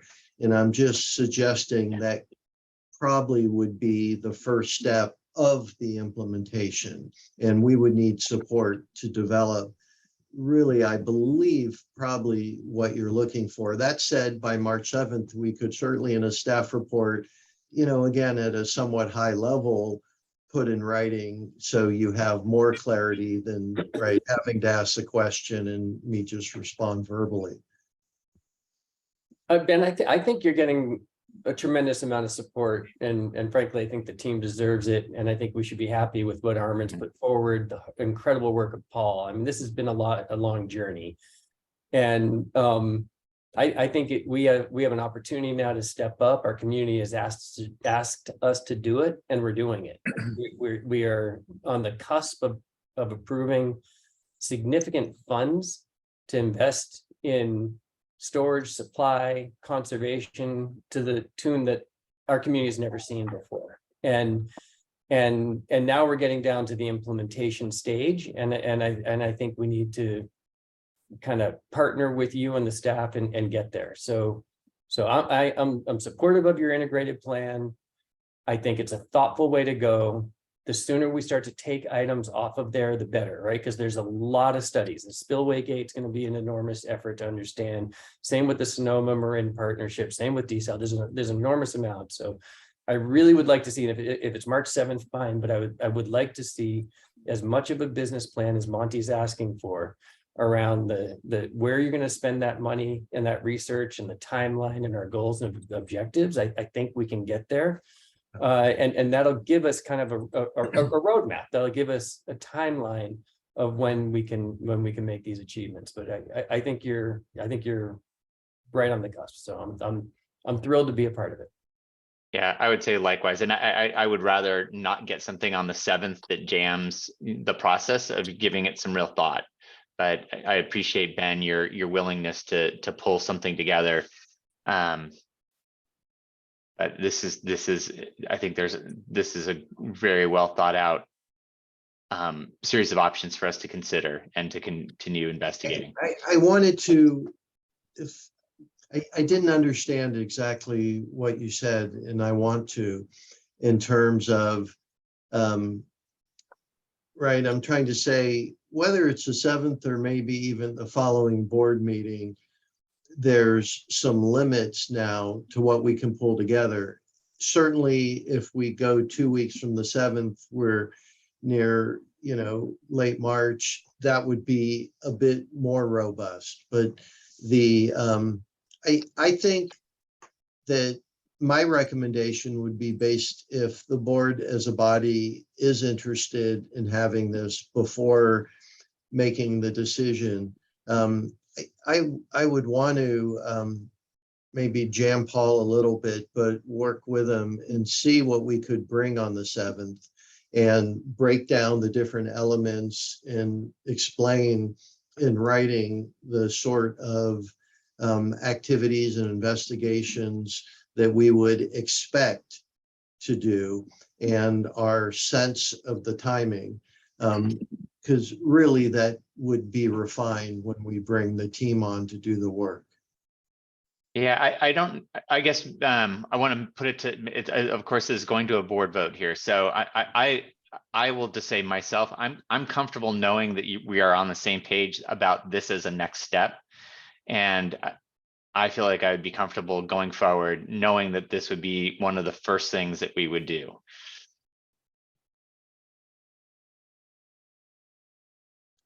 Are there? Yeah, thanks, Monty. I also support the additional maybe granularity in terms of next steps and certainly the next steps for moving forward that Jed and Monty are asking for. My preference would be that in this meeting, we do actually take a vote to move forward with, that action, then creating that granularity that allows us to feel comfortable with the process for finalizing our roadmap, taking options off the table, maybe faster than slower. But I would prefer that in this meeting, we really do take a decision or a vote to move forward. The vote is basically to take a couple of the options off the table, and I'm comfortable with that. So I think the vote is to move forward with the integrated strategy, right? Yeah. In simple terms. And I think the other question to ask is, what is our other option? Is to delay it for some sort of identification, or do we say, I'd like to move forward with the integrated strategy with the stipulation that we have a identified set of goals moving forward, a date we can decide on. I'm there. Okay. Larry, anybody, you have any other final comments? And it seems like there's an interest and willingness to take a vote. And I want to make sure you have a chance to say anything if you do. Only one more thing.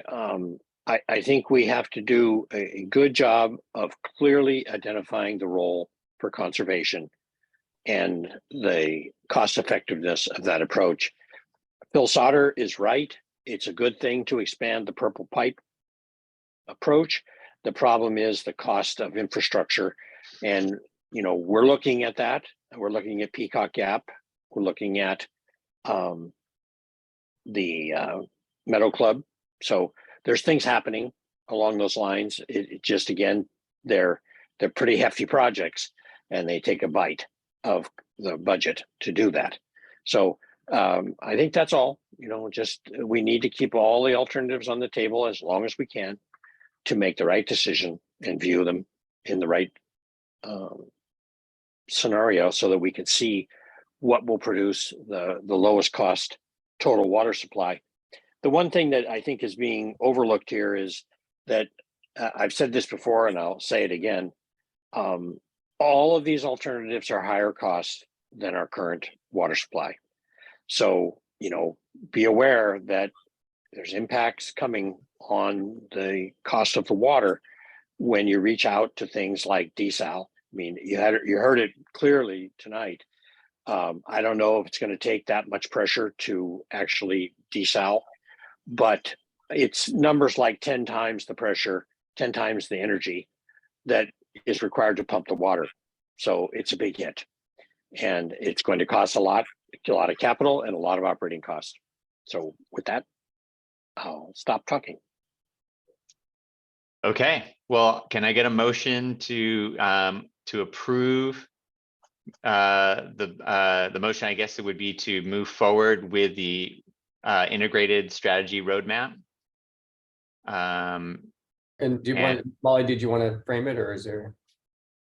I'm nodding because I thought President Schmidt said it well, to move forward with the integrated strategy roadmap.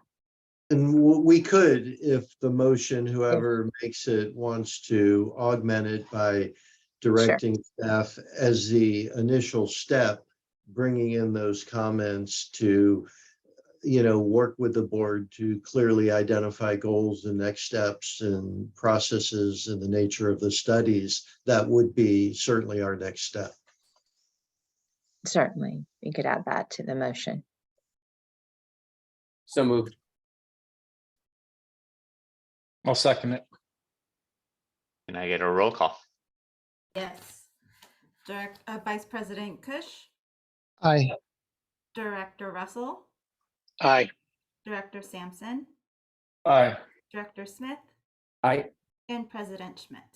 Aye.